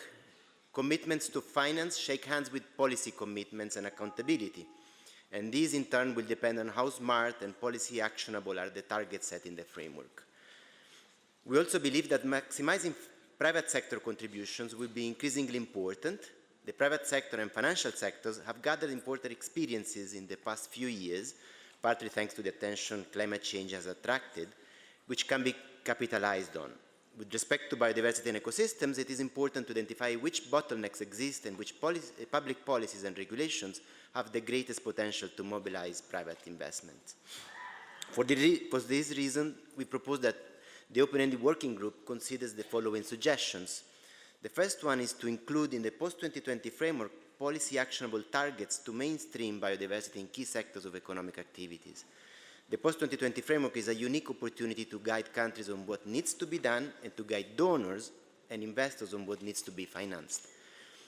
The second suggestion is to use the coming months to involve the financial sector and the private sector in identifying possible financial sector policy targets and innovative approaches, for example, blending of ODA with private sector finance, use of green bonds, for inclusion in the post-2020 framework, guided by the best available experience to date. We stand ready and look forward to engage with parties on these issues and identifying concrete contributions for a strong post-2020 framework. Thank you. Thank you, World Bank. I now give the floor to NGO 240.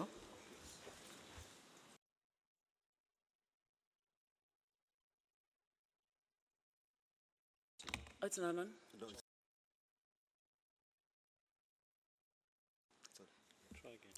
I'm speaking on behalf of the Nature Conservancy. The Nature Conservancy believes resource mobilization to be a key enabling condition for the global biodiversity strategy. While most of the world's conservation funding is currently provided by governments, we are convinced the majority of the funding gap can be filled by transformative policies that create the right incentives and opportunities for the private sector. Smart policies can reduce the drivers of biodiversity loss by encouraging changes in harmful practices in production, consumption, and resource use.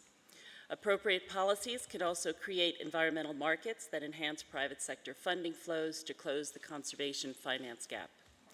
We support the statement made by the EU, particularly that we need to also focus on reducing the costs of action by appropriate measures like phasing out harmful subsidies. In this context, we'd like to draw attention to a recent OECD study that estimated the world spends about 10 times more on harmful subsidies than it does on conservation. This is a ratio that needs to be fixed. We would also like to see that the much-needed foreign assistance resources provided under Article 20 should provide enabling conditions for governments to unlock and mobilize domestic resources and private flows. We also call upon governments to create the enabling legal conditions for the private sector globally and nationally to meaningfully complement governments' efforts for mobilizing these resources. The Nature Conservancy, in collaboration with Cornell University and the Paulson Institute, is preparing a study to provide further data and analysis on the potential for various mechanisms to meet the financial needs of the Global Biodiversity Strategy. We expect this study to be ready by the end of this year and will provide it as a contribution to parties' deliberations on resource mobilization. We look forward to participating in this urgent and essential discussions on this topic. Thank you. Thank you, Nature Conservancy. Now, lastly, I give the floor to OECD. Thank you very much. On behalf of the OECD Secretariat and based also on some other notifications that were made, I would just like to highlight some of the work that we've undertaken recently in the context of resource mobilization and upon the request of France in the role of G7 presidency. We prepared a report called Biodiversity, Finance, and the Economic and Business Case for Action, which we released at the G7 Environment Ministers meeting in May in Metz, which covers a number of issues, including a preliminary update on global biodiversity finance, and also identifies 10 priority areas to scale up action for biodiversity and in the context of the CBD post-2020 biodiversity framework. We will, as part of the follow-up work, also requested by France in the role of G7 presidency, we will also be undertaking a more comprehensive update on global biodiversity finance, and we look forward to working with partners as we proceed with this work. The preliminary update on global biodiversity finance also included estimates on harmful subsidies to biodiversity, which we track at the OECD.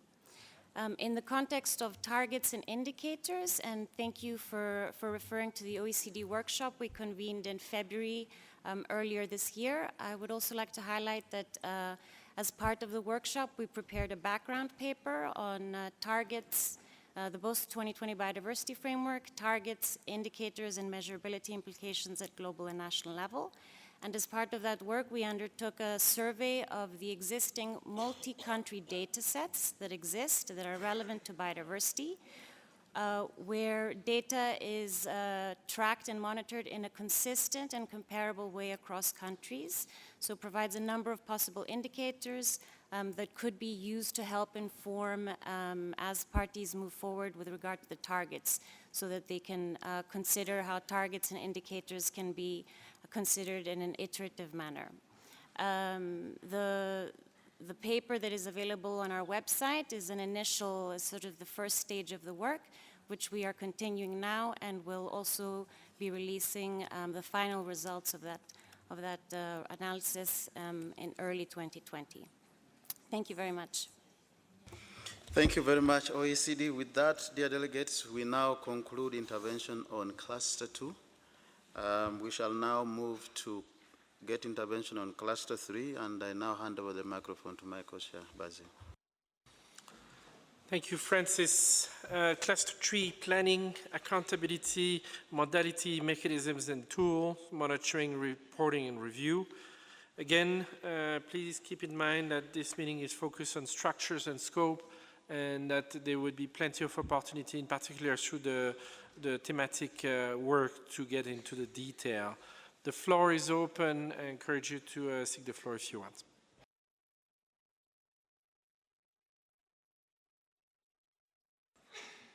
Je vois que la Côte d'Ivoire. The Côte d'Ivoire asking for the floor. You have the floor. Merci, Monsieur le. Thank you so much, Chairman.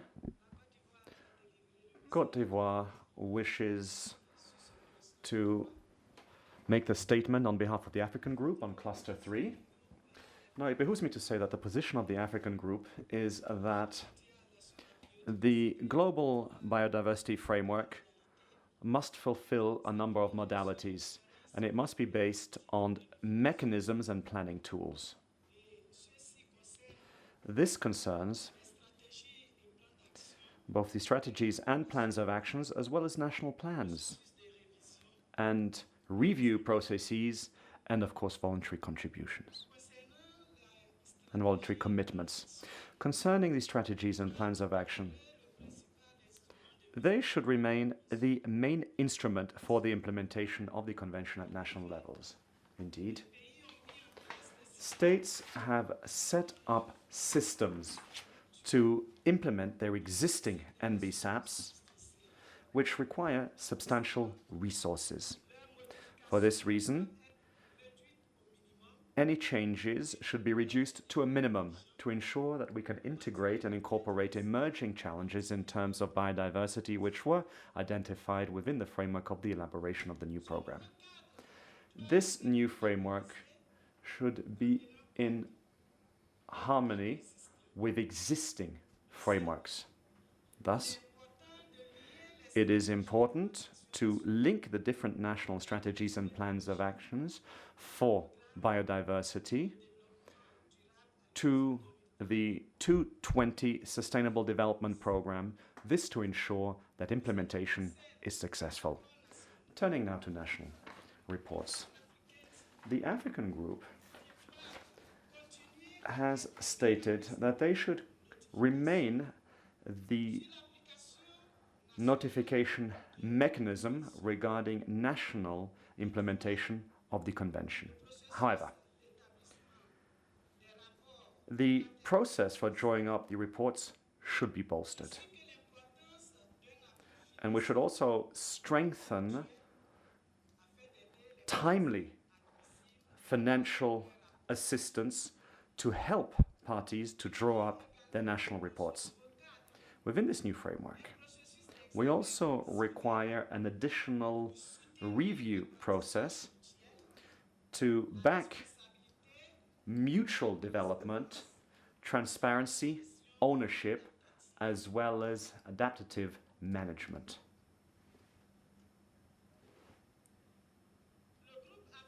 The African Group, regarding voluntary commitments, wishes to state the following. Now, the topic regarding voluntary commitments isn't clear.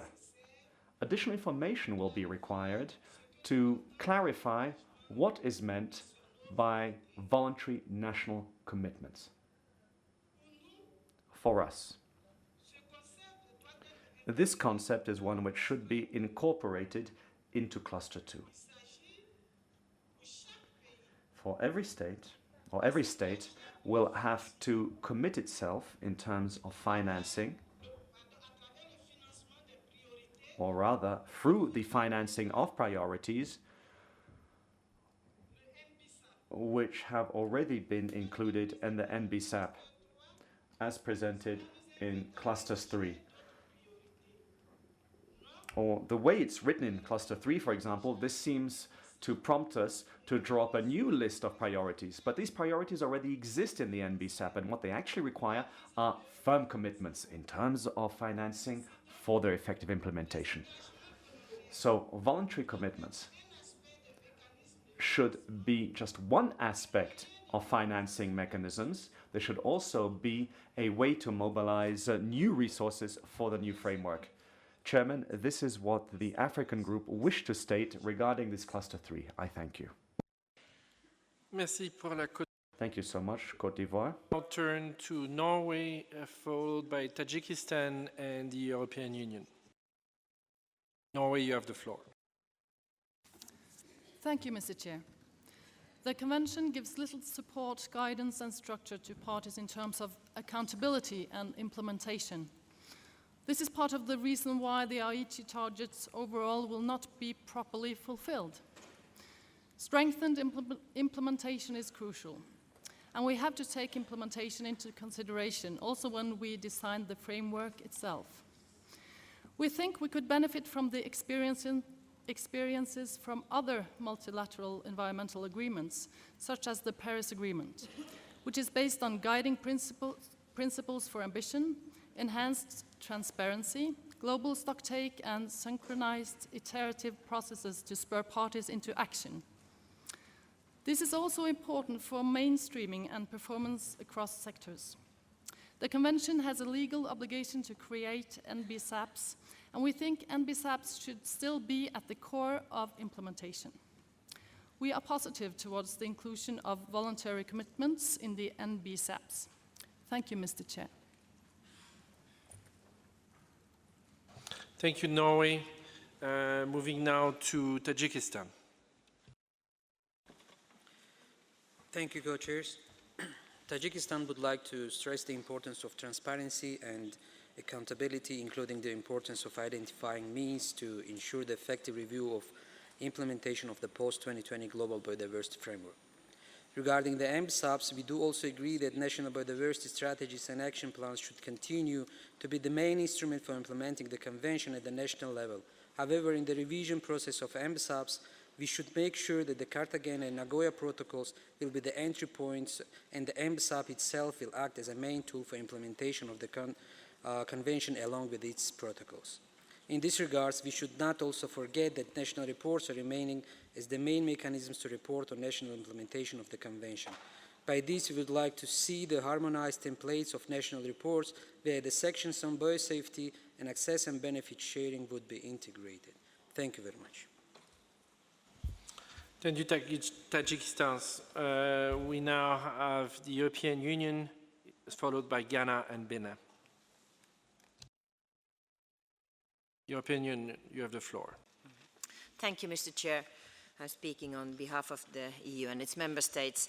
First, on this cluster 3 and the heading, EU would like to prefer to have the implementation instruments, such as NBSAPs, added in the heading, and voluntary commitments should also be clearly identified, preferably separately, or alternatively under the planning and accountability modalities, provided that the implementation is added in the title. And we have made a proposal for having a new heading which starts with implementation instruments and go on.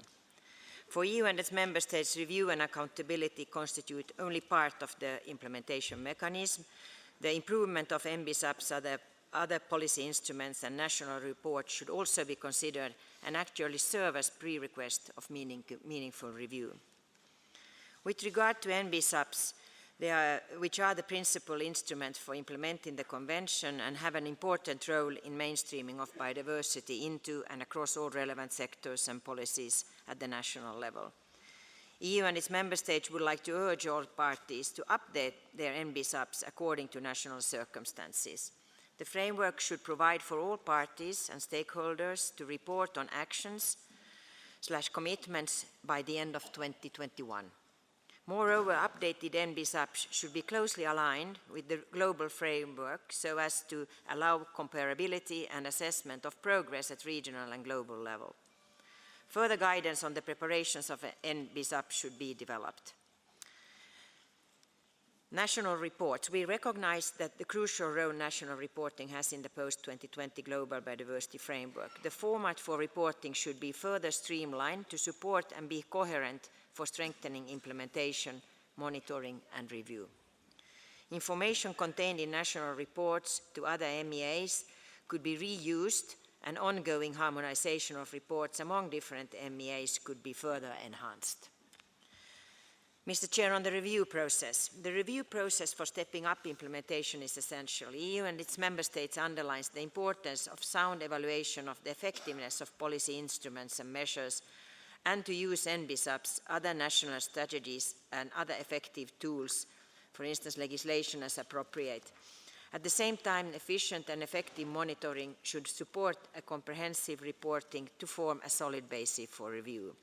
We agree on and want to further develop the multidimensional review approach under the Convention, including voluntary peer review as one of its elements. We also support that a regular, open and transparent review process should be accompanied the implementation of a post-2020 global biodiversity framework and be part of the whole framework. Commitments made on voluntary basis could spur political momentum and provide parties with an opportunity to take leadership on specific targets or issues. This should be coherent with the update of NBSUPs and the monitoring and the review mechanism for overall implementation of the new framework as referred to. Voluntary commitments need to be additional to commitments included in existing NBSUPs and may subsequently be included within NBSUPs as when they are updated. In this way, it will be possible for parties to increase ambition without depending on the updated cycle of NBSUPs. It would be important to establish the modalities for ensuring a strong contribution from such commitments, including for review of implementation, assessment, whether they support the achievement of the global targets, and for ratcheting up if needed. Mr. Chair, finally, we encourage voluntary commitments from all relevant non-state actors and stakeholders, including indigenous people and local communities, as well as the private sector, starting prior to the COP15 and onward, to contribute to an effective post-2020 global biodiversity framework and to make such information available as a contribution to the Sharm el-Sheikh to Kunming Action Agenda as agreed on in COP Decision 14/34, paragraph 12. Thank you. Thank you, European Union. We will now turn to Ghana, followed by New Zealand and Indonesia. Ghana, you have the floor. Thank you, co-chairs. Ghana aligns itself with the submission by Cote d'Ivoire on behalf of Africa. Ghana supports the idea of the national biodiversity strategies and action plans being the main instrument for implementing the convention at the national level. In this context, co-chairs, Ghana is looking at it within the context of a biodiversity strategy and action plans which have effectively incorporated issues of the Cartagena and Nagoya protocols, as well as collaborations with relevant instruments. With regards to national reporting, Ghana agrees with the mechanism being the best method to get a good picture of the effectiveness of the implementation of the convention. However, co-chairs, going forward, and again looking into 2050, Ghana feels that effective harmonization of the CBD's reporting process with that of the other biodiversity-related conventions will give a better picture of how humanity has lived in harmony with nature. Thank you. Thank you, Ghana. We're now moving to New Zealand. New Zealand, you got the floor. Thank you, co-chairs. New Zealand supports a post-2020 framework that delivers improved processes to ensure greater accountability and transparency around the actions parties take in support of the new targets. We support the continuation of NBSAPs as the main vehicle for national implementation of the Convention, and for regular national reports to be the main mechanism through which parties report on their progress against their commitments. The content of future reporting should be clearly tied to the new post-2020 targets and measure progress towards those targets. In this way, we believe that adopting a new, more logical structure to the post-2020 targets will also help greatly to improve the impact of national reports. In relation to voluntary commitments, our view is that these can be an important vehicle to help encourage and profile increased ambition in addition to NBSAPs, and they are particularly useful for non-state actors to communicate their contributions. In relation to review, New Zealand believes that a system of review that facilitates enhanced implementation efforts by parties will be an important part of the post-2020 framework. Improved monitoring and reporting processes will help ensure greater accountability and transparency around the actions parties take in support of the new targets. Clear international visibility of our collective progress against the global goals will be a key driver of increased ambition and action. So these monitoring and review processes need to be fit for purpose for our convention. We should draw on the experience of other processes, but we shouldn't be afraid to adapt other models to ensure a good fit with the other elements of the post-2020 framework. As well as being smart, on which we are all agreed, each target or sub-target should be accompanied by quantifiable and measurable indicators where possible. We support the development of these indicators alongside the selecting of targets. The indicators should be chosen and designed to minimize the cost of measurement by making use, where possible, of existing data collected for management purposes at the national level or information that can be efficiently collected at a global scale. To this end, we encourage collaboration with multilateral bodies and processes that have experience in developing and applying existing biodiversity-related indicators. Thank you. Thank you, New Zealand. We will now turn to Indonesia, followed by Mexico and Japan. Indonesia, you have the floor. Thank you, Mr. Co-Chair. As this is my first time taking the floor, I thank both Co-Chair for guiding us in the discussion. My appreciation also goes to the Secretariat for providing us with working document of the meeting as ground for our discussion. On Cluster 3, Indonesia would like to make a short comment. Indonesia agrees that NBSAP should be the main instrument to implement the convention at the national level. However, we propose on the basis of efficiency that parties can proceed with the current NBSAP without having to revise it according to the new framework. Therefore, effort can be focused on the implementation of the plan. Shall there be a need for adjustment, parties may streamline accordingly its national planning to the post-2020 Global Biodiversity Framework, as we have streamlined the national planning to the attainment of 2030 Agenda for Sustainable Development. I thank you. Thank you, Indonesia. We'll now move to Mexico, followed by Japan and the Republic of Moldova.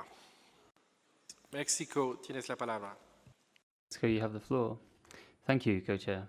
With regards to Cluster 3, Mexico agrees that national strategies and subnational strategies have to continue to be the main mechanisms for implementation and monitoring of our convention in national and subnational spheres. In this regard, and taking into account the lessons learned from this latest generation of updated strategies under the 2011-2020 strategy, we believe a priority should be to update and align these new strategies with the new post-2020 framework. This process should not take much time nor many resources, considering that these are dynamic and improvable documents, and that we need to focus on implementation. With regards to national reports, although we can see progress in the platform to report global and national targets, we have to improve this mechanism. In particular, bringing monitoring and reporting systems between countries in line with one another to ensure that everything is effective. We also highlight the importance of having adequate and timely financing in order to develop all of this in a timely manner.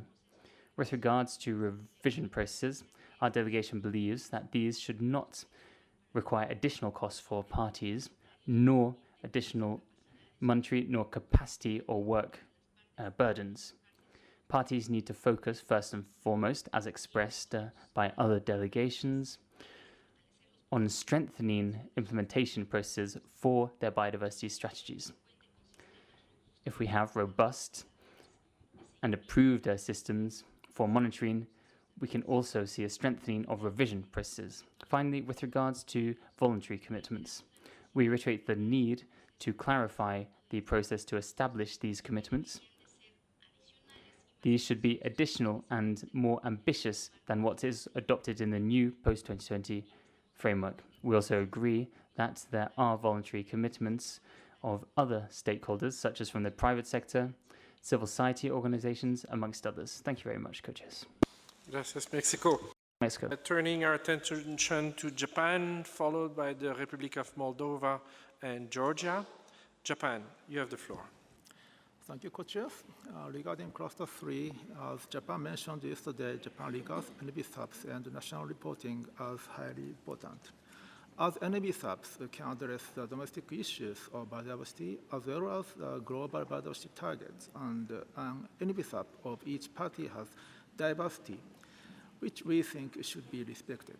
However, we need to grasp the status of the implementation of the achievement of the global biodiversity targets globally on the assumption that the diversity in each NBSAP is necessary to ensure the achievement of the post-2020 framework. So we think we should modify at least the reporting form of national report from describing just the status of implementation of each national targets to the status of the implementation of common goals and targets of the post-2020 framework. In addition, as it would take some time before the implementation of efforts for issues of biodiversity has any effect, the continuity of implementation as well as outcomes of the efforts should be assessed appropriately. Regarding voluntary commitment, when we utilize it as a means to contribute to the achievement of the post-2020 framework, process of publication, reporting, and analysis of the voluntary commitment will be needed. It is necessary for us to consider the cost of management for a new framework of voluntary commitment in addition to existing framework of national report. And so, and we should prioritize our tasks in discussion in the limited time allotted to us. We fully understand the importance of reporting. However, those procedures should not be imposed as an excessive burden on parties. Thank you very much. Thank you, Japan. We will now turn to the Republic of Moldova, followed by Georgia and then Switzerland. Republic of Moldova, you have the floor. Спасибо. Мы приветствуем организацию данных консультаций. Thank you very much. We'd like to thank you for organising these consultations. Prior to 2020, on national strategies, we believe that for a great number of countries, there have been difficulties, and post-2020 there will be difficulties in developing biodiversity strategies if the NBSAPs do not take into account indicators of other conventions and UN system conventions, including UNFCCC, UNCCD, amongst others. Objectives need to be realistic and be achievable by all countries. For developing countries, there are specific issues. We often develop very good strategies and action plans. However, the lack of financial and institutional means leads us to a poor implementation or failed implementation. We will surely need new mechanisms and sources of financing to achieve our objectives, in particular for action plans. One of the solutions could be a regional approach here. In this case, we have noted a number of developed countries who could help for shared projects to improve biodiversity in regions. This would guarantee that developing countries could access more aid and assistance. We also believe that new NBSAPs should include requirements related to the Nagoya Protocol, IPBES, and all other biodiversity-related conventions. At national level, we believe that the main report should be presented only in 2030. Until that time, we should have an intermediary report which would focus on issues with implementation in order to prepare the final report of 2030. We have to ensure that Secretariat studies all these issues and presents proposals by country so that we can implement this over the coming 5 years. Thank you very much. Thank you, Republic of Moldova. We're now turning to Georgia, followed by Switzerland and Canada then. Georgia, you have the floor.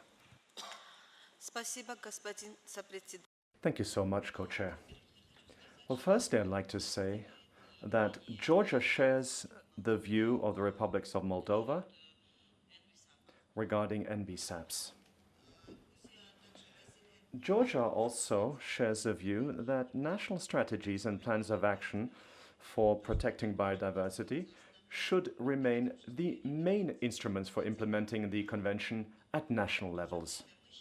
Having said this, we believe that these plans should be reviewed and updated in keeping with the Global Biodiversity Framework program. And in this way, we would ensure implementation in keeping with updated national plans of action for biodiversity. We believe that as part of this process, we should focus our attention on fulfillment indicators or implementation indicators of these strategic plans, which would enable us to assess the situation and gauge the level of achievement of objectives. Thank you. Thank you, Georgia. We'll now switch to Switzerland, followed by Canada and Chile. I have a very long list of intervention, about 2 screens on the list here. So I will close the list where it is for now, and we'll see how far we go before we have to break for lunch. So please, I said Switzerland, over to you. Thank you, Co-Chair. The new framework must focus on the implementation mechanism with the updated NBSAPs as the core element and a solid accountability framework. For Switzerland, voluntary contributions are open for non-state actors.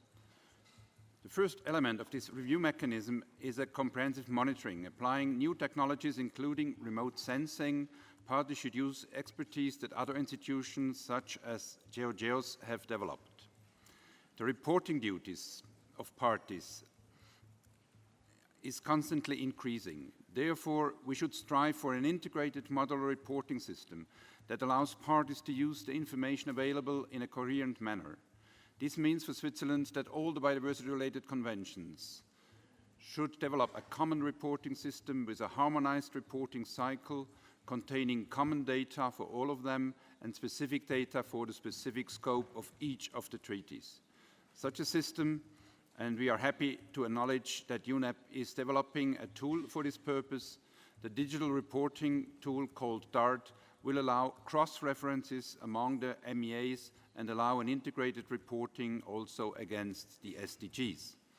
When it comes to indicators, Switzerland favors a revision of the list of indicators, striving for a set containing more simple indicators that are harmonized with the indicators used by IPES and the SDGs. Actually, we don't really discuss the results of our national reports, and by this we miss the opportunity to learn from each other.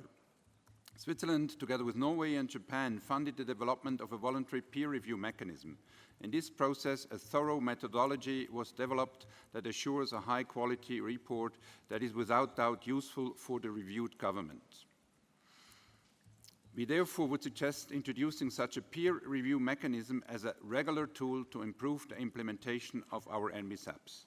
Finally, Mr. Co-Chair, Switzerland would like to stress once again that the Global Biodiversity Framework is meant to be, as decided at last COP, not only a new strategic plan for CBD, but for all relevant MEAs. A comprehensive new accountability framework must be developed in coordination with these conventions. The purpose of an integrated accountability framework should be to gain coherence, to enhance synergies, to ease the reporting burden of parties, and most importantly, to improve the implementation of the Global Biodiversity Framework post-2020. Thank you. Thank you, Switzerland. We're now moving to Canada, followed by Chile and Benin. Le Canada, vous avez la parole. You have the floor. Thank you very much, Mr. Co-Chair. Canada welcomes the opportunity to discuss planning and accountability modalities, mechanisms, and tools, as we see these interrelated elements as critical to ensuring a stronger CBD and stronger results for biodiversity on a global scale. Canada is supportive of ongoing efforts to strengthen the accountability of CBD parties towards our own global and national commitments, and of exploring options to achieve this as part of the process to develop an ambitious post-2020 global biodiversity framework. From Canada's perspective, accountability within the CBD can be strengthened through 3 interrelated means. First of all, by strengthening the measurability of global and national biodiversity targets, including through the establishment of clear target indicators. Secondly, by better aligning global, national, and subnational planning and reporting exercises. And thirdly, by strengthening CBD implementation and review processes. Regarding the first element, the updated global biodiversity targets should be quantitative or measurable where appropriate. This should go a long way, in our view, in helping all of us to stay focused on our specific and measurable commitments. Regarding the second element, we would be supportive of looking at ways to move towards a more globally harmonized reporting approach, perhaps through the adoption of a standardized set of definable and scalable common global biodiversity indicators. Efforts should also be made to use existing agreed-upon indicators and data where appropriate. A key element in making the convention more effective could be the establishment of a mechanism to track countries' individual progress against the implementation of global CBD commitments, as well as their own national commitments. Reviewing the implementation of the convention on a regular yet realistically timed basis is a positive and necessary exercise. Furthermore, Canada would advocate that parties further align updated NBSAPs with the new post-20 global biodiversity targets.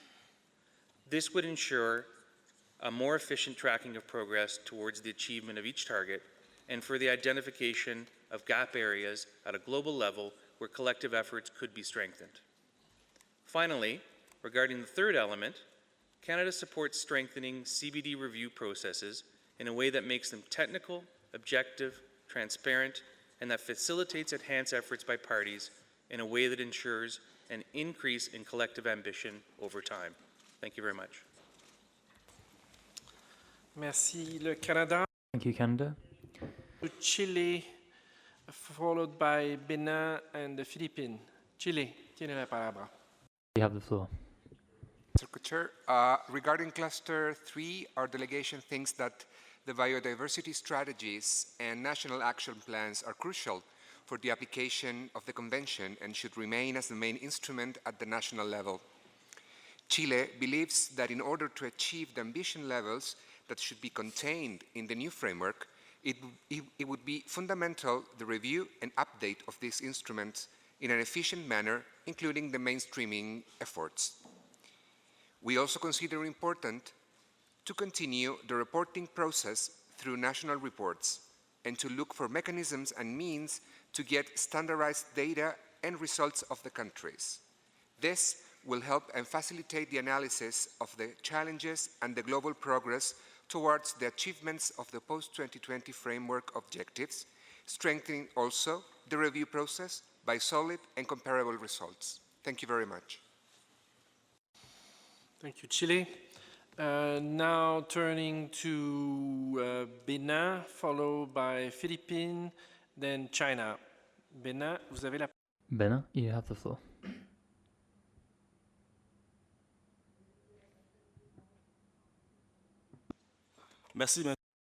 Thank you, Co-Chair.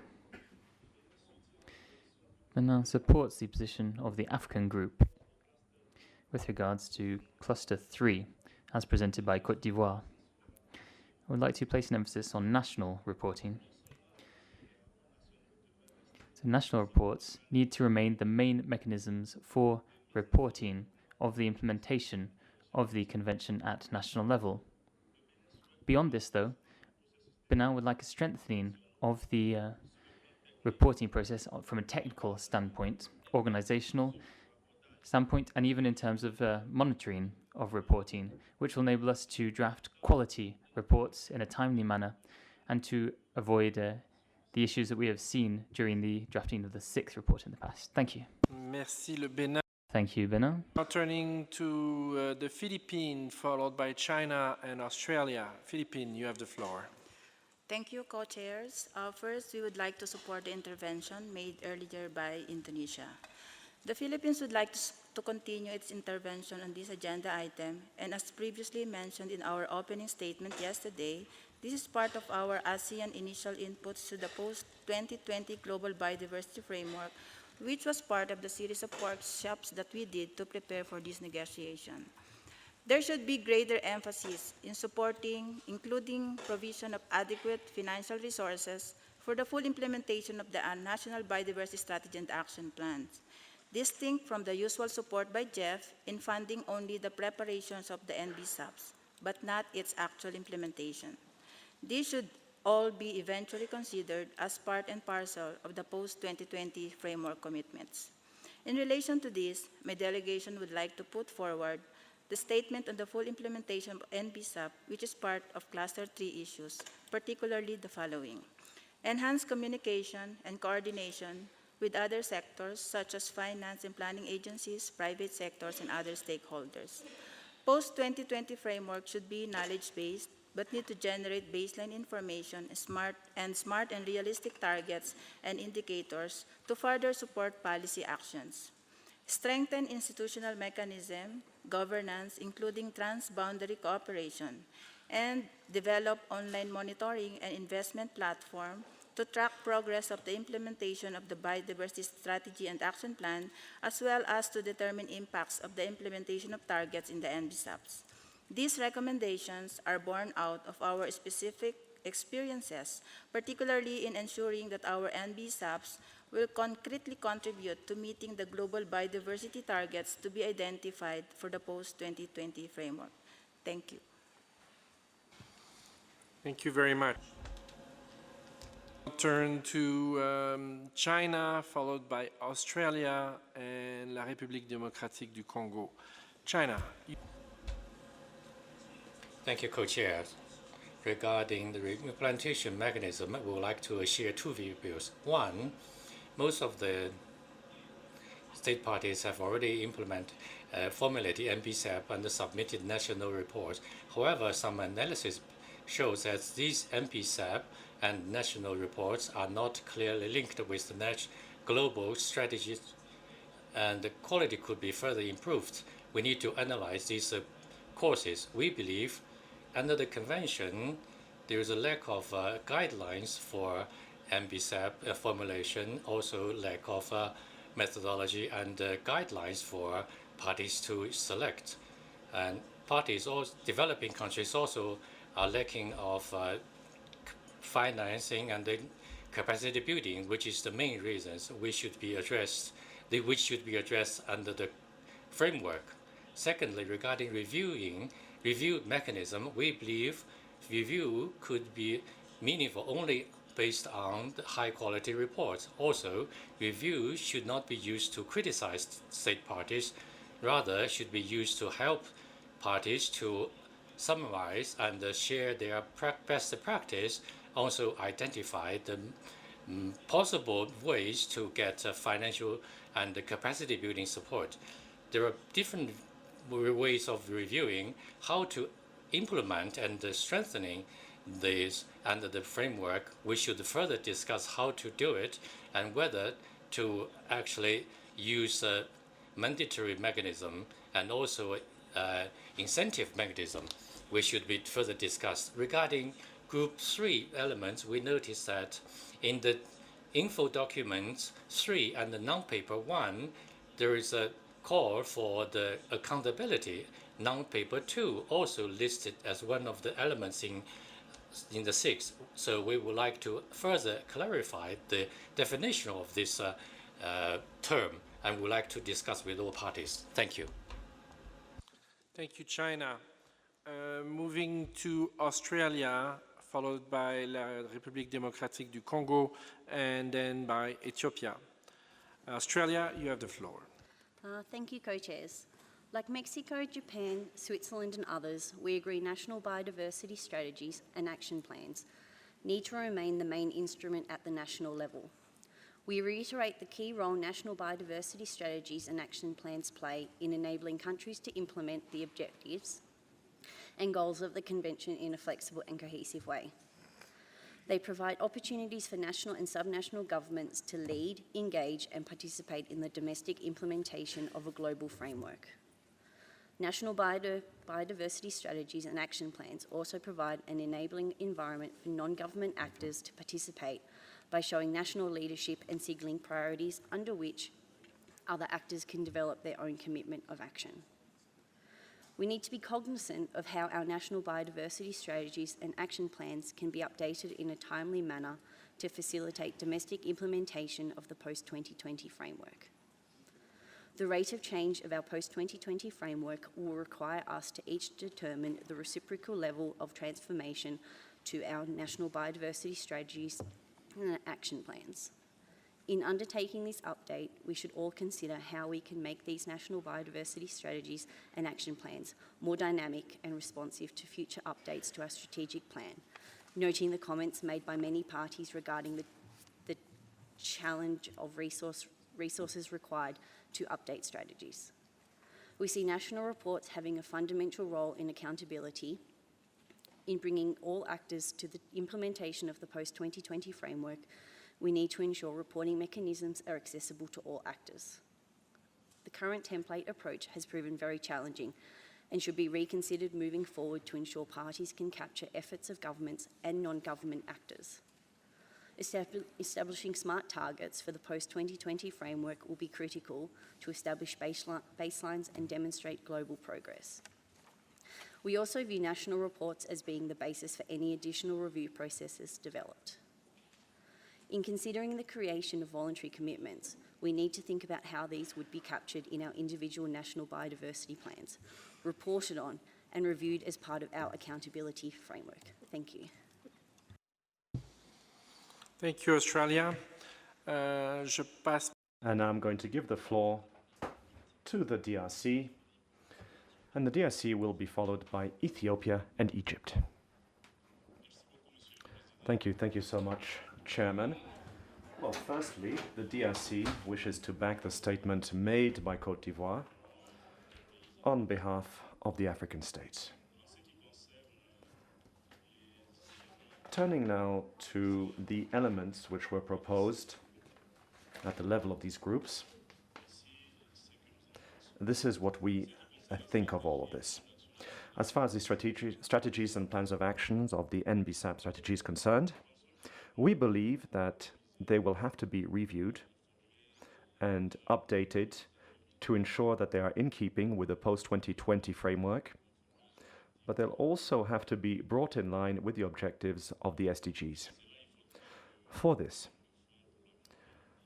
the GEF will have to make the necessary financial resources available to the developing states to enable them to carry out this process of revision and to implement the priorities which will be determined. Turning now to national reports, it is important for these last to be high-quality ones and that they be in keeping with the guidelines which were adopted by the COP. It is also important to underscore here the importance of the GEF financial resources, which will have to be made available to states in a timely manner to enable them to draw up high-quality national reports. Turning now to the review process, we believe that it is important to define the practical modalities regarding this process, and once we have reached agreement on these modalities, we will be able to gauge the extent to which we can apply them as part of the review process. Turning now to voluntary commitments. They will remain relevant to all stakeholders, and we believe that there should be no great problem insofar as this is a voluntary exercise. Thank you, sir. Merci, la Côte. Thank you, DRC. Ethiopia, followed by Egypt, and then Bolivia. Ethiopia, you have the floor. Thank you, Mr. Kocha. Ethiopia supports a statement made by Côte d'Ivoire on behalf of African region. Effective implementation of the convention can be evaluated by various tools, among others is NBSAP, National Biodiversity Strategy and Action Plan. At current level, we believe that NBSAP is highly useful tool to implement the convention at national level because it is a valuable tool in mainstreaming biodiversity into different sectors at national level. But it should be framed precisely, that is implementable, time-bound, and in a step-wise manner, in a way to meet 2030 agenda for sustainable development. National reports are very useful since the process involves many actors at national level, and also helps parties to understand the status of biodiversity at a national level. There should be transparent and timely transfer of funds from GEF. We support the establishment of a compliance committee to ensure the timely reporting and accountability. We are of opinion that voluntary commitment should stand independent of obligation under the Convention, but various non-government actors should be encouraged to act upon. Thank you. Thank you very much. Now moving to Egypt, followed by Bolivia and Ecuador. Egypt, the floor is yours. Thank you, Mr. Chairman. Egypt supports the African statement given by Cote d'Ivoire. Mr. Chairman, this cluster is closely linked to Cluster 2, which deals with enabling conditions and means of implementation. How can we implement MBSAP without enabling condition? This is a must. This must be given a priority. In addition, Africa has its own agenda of action, which is a focus on ecosystem restoration. Who's going to monitor and review it? And what level are we talking about? At national level, there is a time lag between updating the MBSAP as well as indicators that need database. We updated our MBSAP in 2016. How can we monitor it in a very short term of mind? From our experience, especially the 60 national report, which obliged us for a reviewing of the national report, it turned out that there is one checklist, a global checklist that is applied to all at national level, and we found this unbelievable. For example, they asked us about forests. We don't have forests in my country. Forests are in everywhere else. While we approving monitoring and reviewing voluntary peer review for NBSAP, they should be linked to enabling conditions. Otherwise, we shall not learn from our mistakes. In addition, the cost of monitoring and reviewing, who's going to pay for it? Is it at national level or the global level? We need to think about it as well.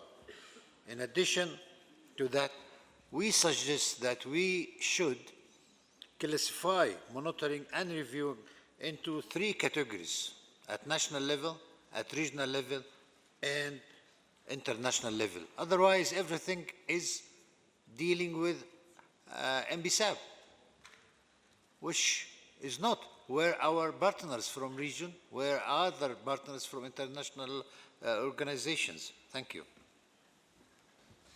Thank you, Egypt.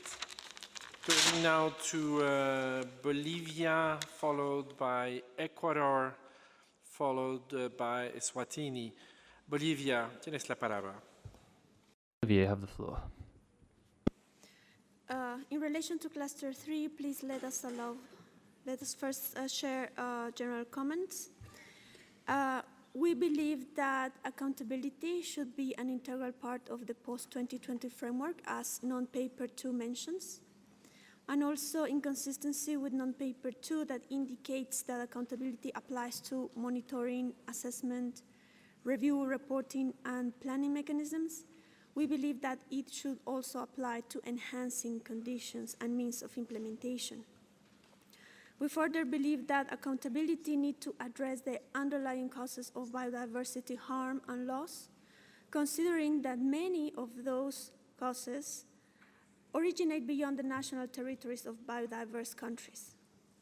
We also think that, based on this, accountability needs to be applied from the notion of common but differentiated responsibilities, taking into account historical and current responsibilities, and that accountability mechanisms need to be applied to all relevant actors and sectors that use and benefit from biodiversity. This means including private sector.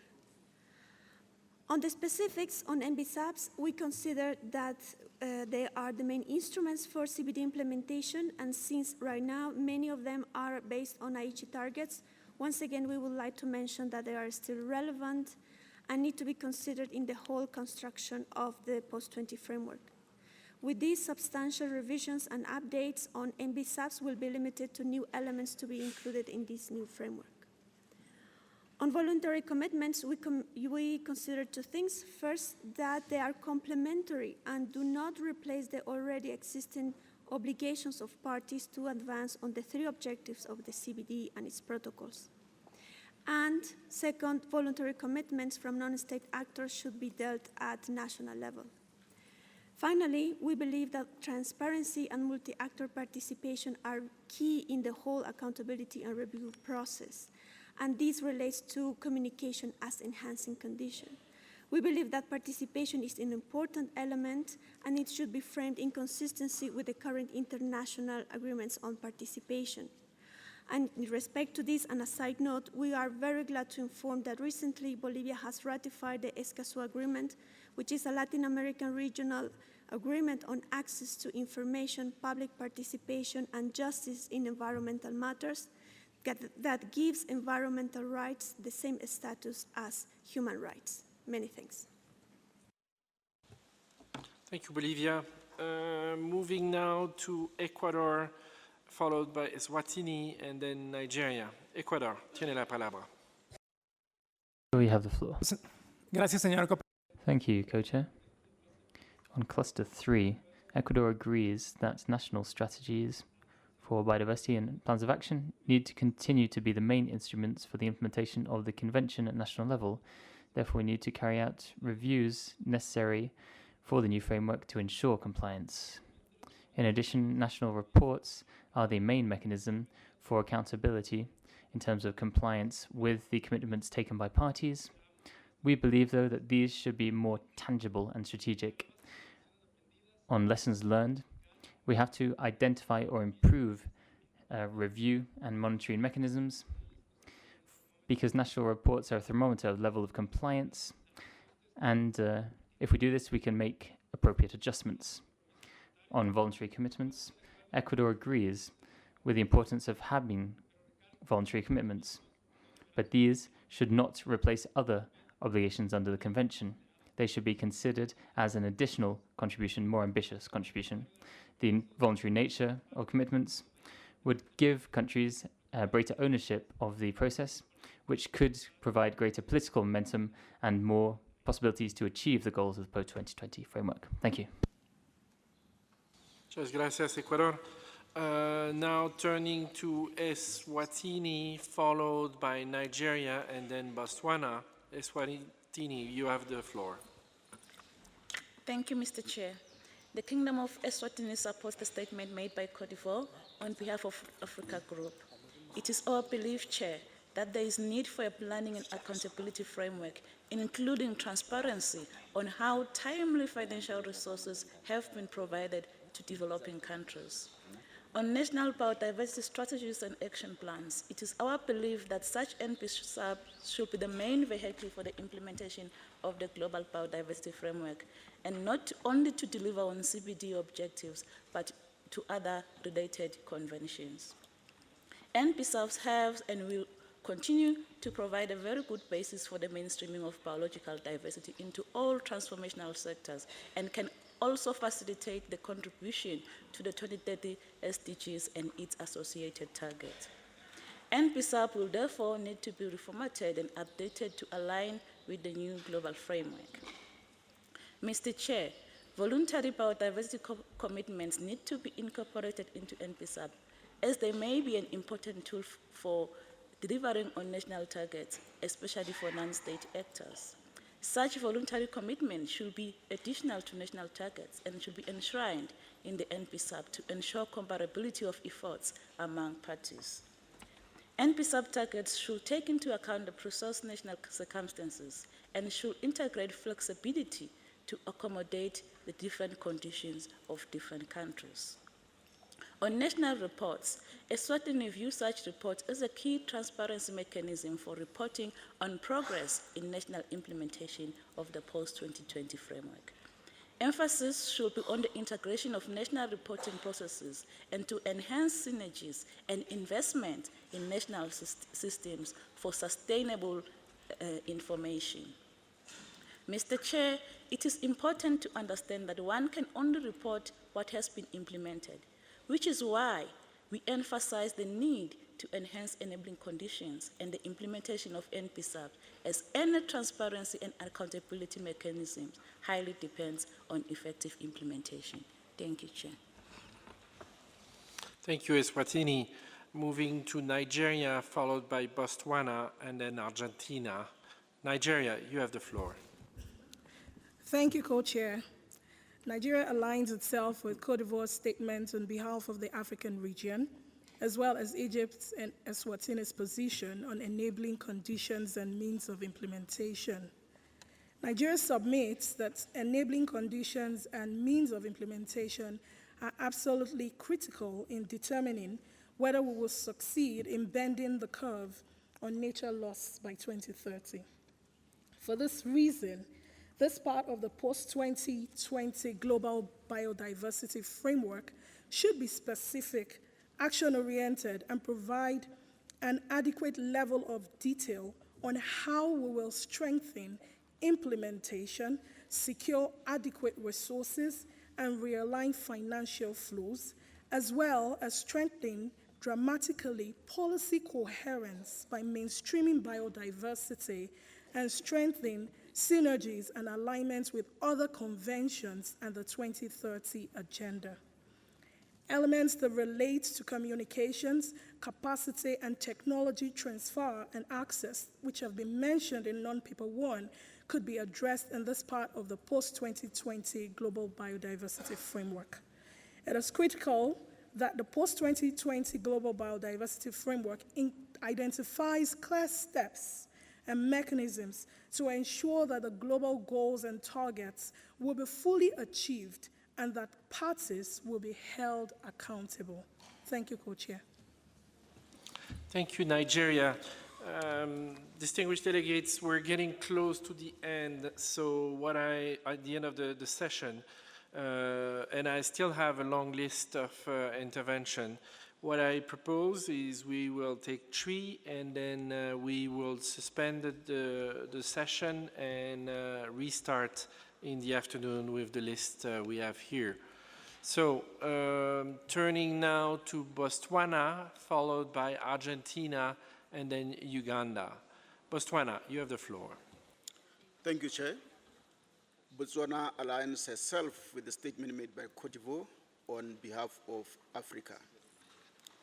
Regarding Cluster 3, the delegation of Botswana holds that NBSAPs remain an important tool for realizing the objectives of the Convention. This is also an important tool towards successful delivery of the post-2020 agenda. Botswana is of the view that the current NBSAPs will have to be updated to align with the post-2020 framework and the Sustainable Development Goals. Chair, there is need to develop our NBSAPs in a manner that will enable for the ease of reporting progress in their implementation. Additionally, we call for the establishment of a simple, easy-to-use system that will enable for parties to report on progress as implementation is ongoing, without necessarily having to wait for the mandatory reporting period. Chair, we further call for the establishment of a team of experts who will assist in the peer review of the post-2020 NBSAPs.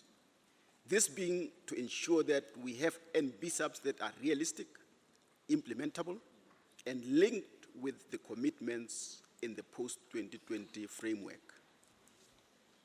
Lastly, Chair, at national level, we hope that the post-2020 NBSAPs will go further and explore the aspect of creating sustainable livelihoods and addressing poverty from the biodiversity that exists. We believe that the post-2020 NBSAPs will also have stronger chapters on ABS, the economics of biodiversity, resource mobilization, integrating results of the biofilm, private sector involvement strategies, and simple and achievable actions. Thank you, Chair. Thank you very much, Botswana. Now turning to Argentina. Argentina, tiene la palabra. Tina, you have the floor.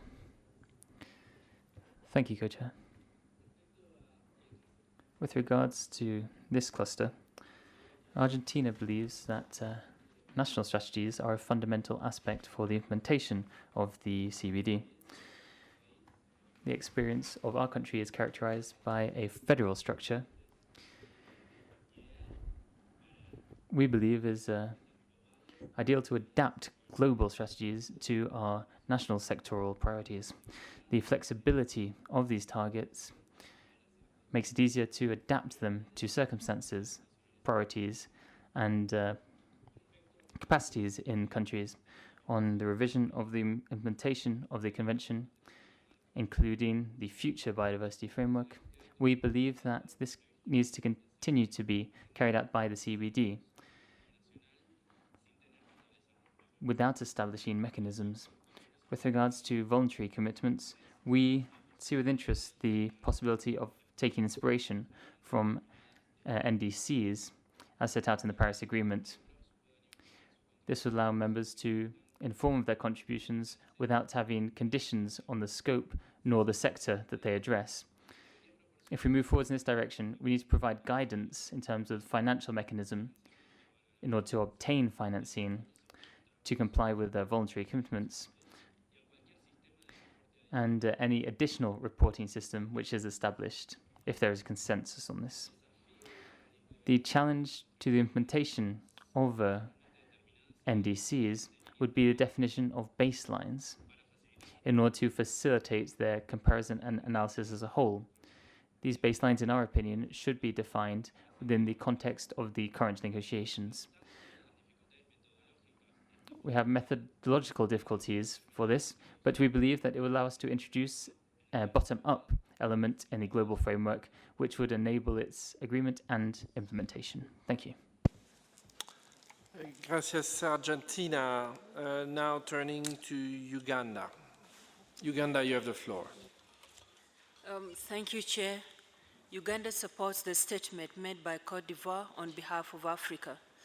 Transparency and accountability are core to the post-2020 Global Biodiversity Framework. We see the post-2020 framework as an opportunity for greater harmonization of reporting frameworks across biodiversity-related conventions in order to leverage on the associated gains. Hence, national reporting should be strengthened and featured as a means to achieve compliance with measures at national level. Monitoring and review processes are a key component for any accountability framework. Collaboration on relevant conventions and drawing on lessons learned during previous review processes is important to enhance accountability and transparency. We see national biodiversity strategies and action plans, among other existing frameworks, as key in delivering the commitments of parties on biodiversity. We just need better resourcing for review processes for implementation. Nevertheless, a proposal regarding voluntary commitments could be a good consideration for non-state actors and countries that may wish to do so, undertaken in a manner that underscores the uniqueness of approaches to biodiversity management. Thank you, Chair. Thank you. As indicated earlier, we will suspend the discussion and restart this afternoon at 3 o'clock with the list. For those parties and observers that are already pressed the buttons, we will capture the information and re-enter it in the system, so you don't need to worry about your priority in the system. I think I will now turn to the Secretariat for some important announcement that will likely entertain us. Thank you, Co-Chair. I have 2 announcements to make. The first one is actually a really nice one. well, the second one too, but the Secretariat has arranged to offer access to all participants of the working group to the UN Commissary from 2 p.m. today. The opening hours are Monday through Friday, 9 a.m. to 6 p.m., and the building is CMMF building, just behind the I Block building. Follow the main road behind Plenary South to the service, I'm sure you'll find it, to the service exit of the compound. We thank our colleagues at UNON for facilitating this access. If the technician could kindly switch to presentation mode for a second, please. Dear delegates, I would also like to remind you to please send your statements to the Secretariat at the following email address, statements@cbd.int. And this slide shows you the email address. Thank you. Thank you. So the meeting is adjourned.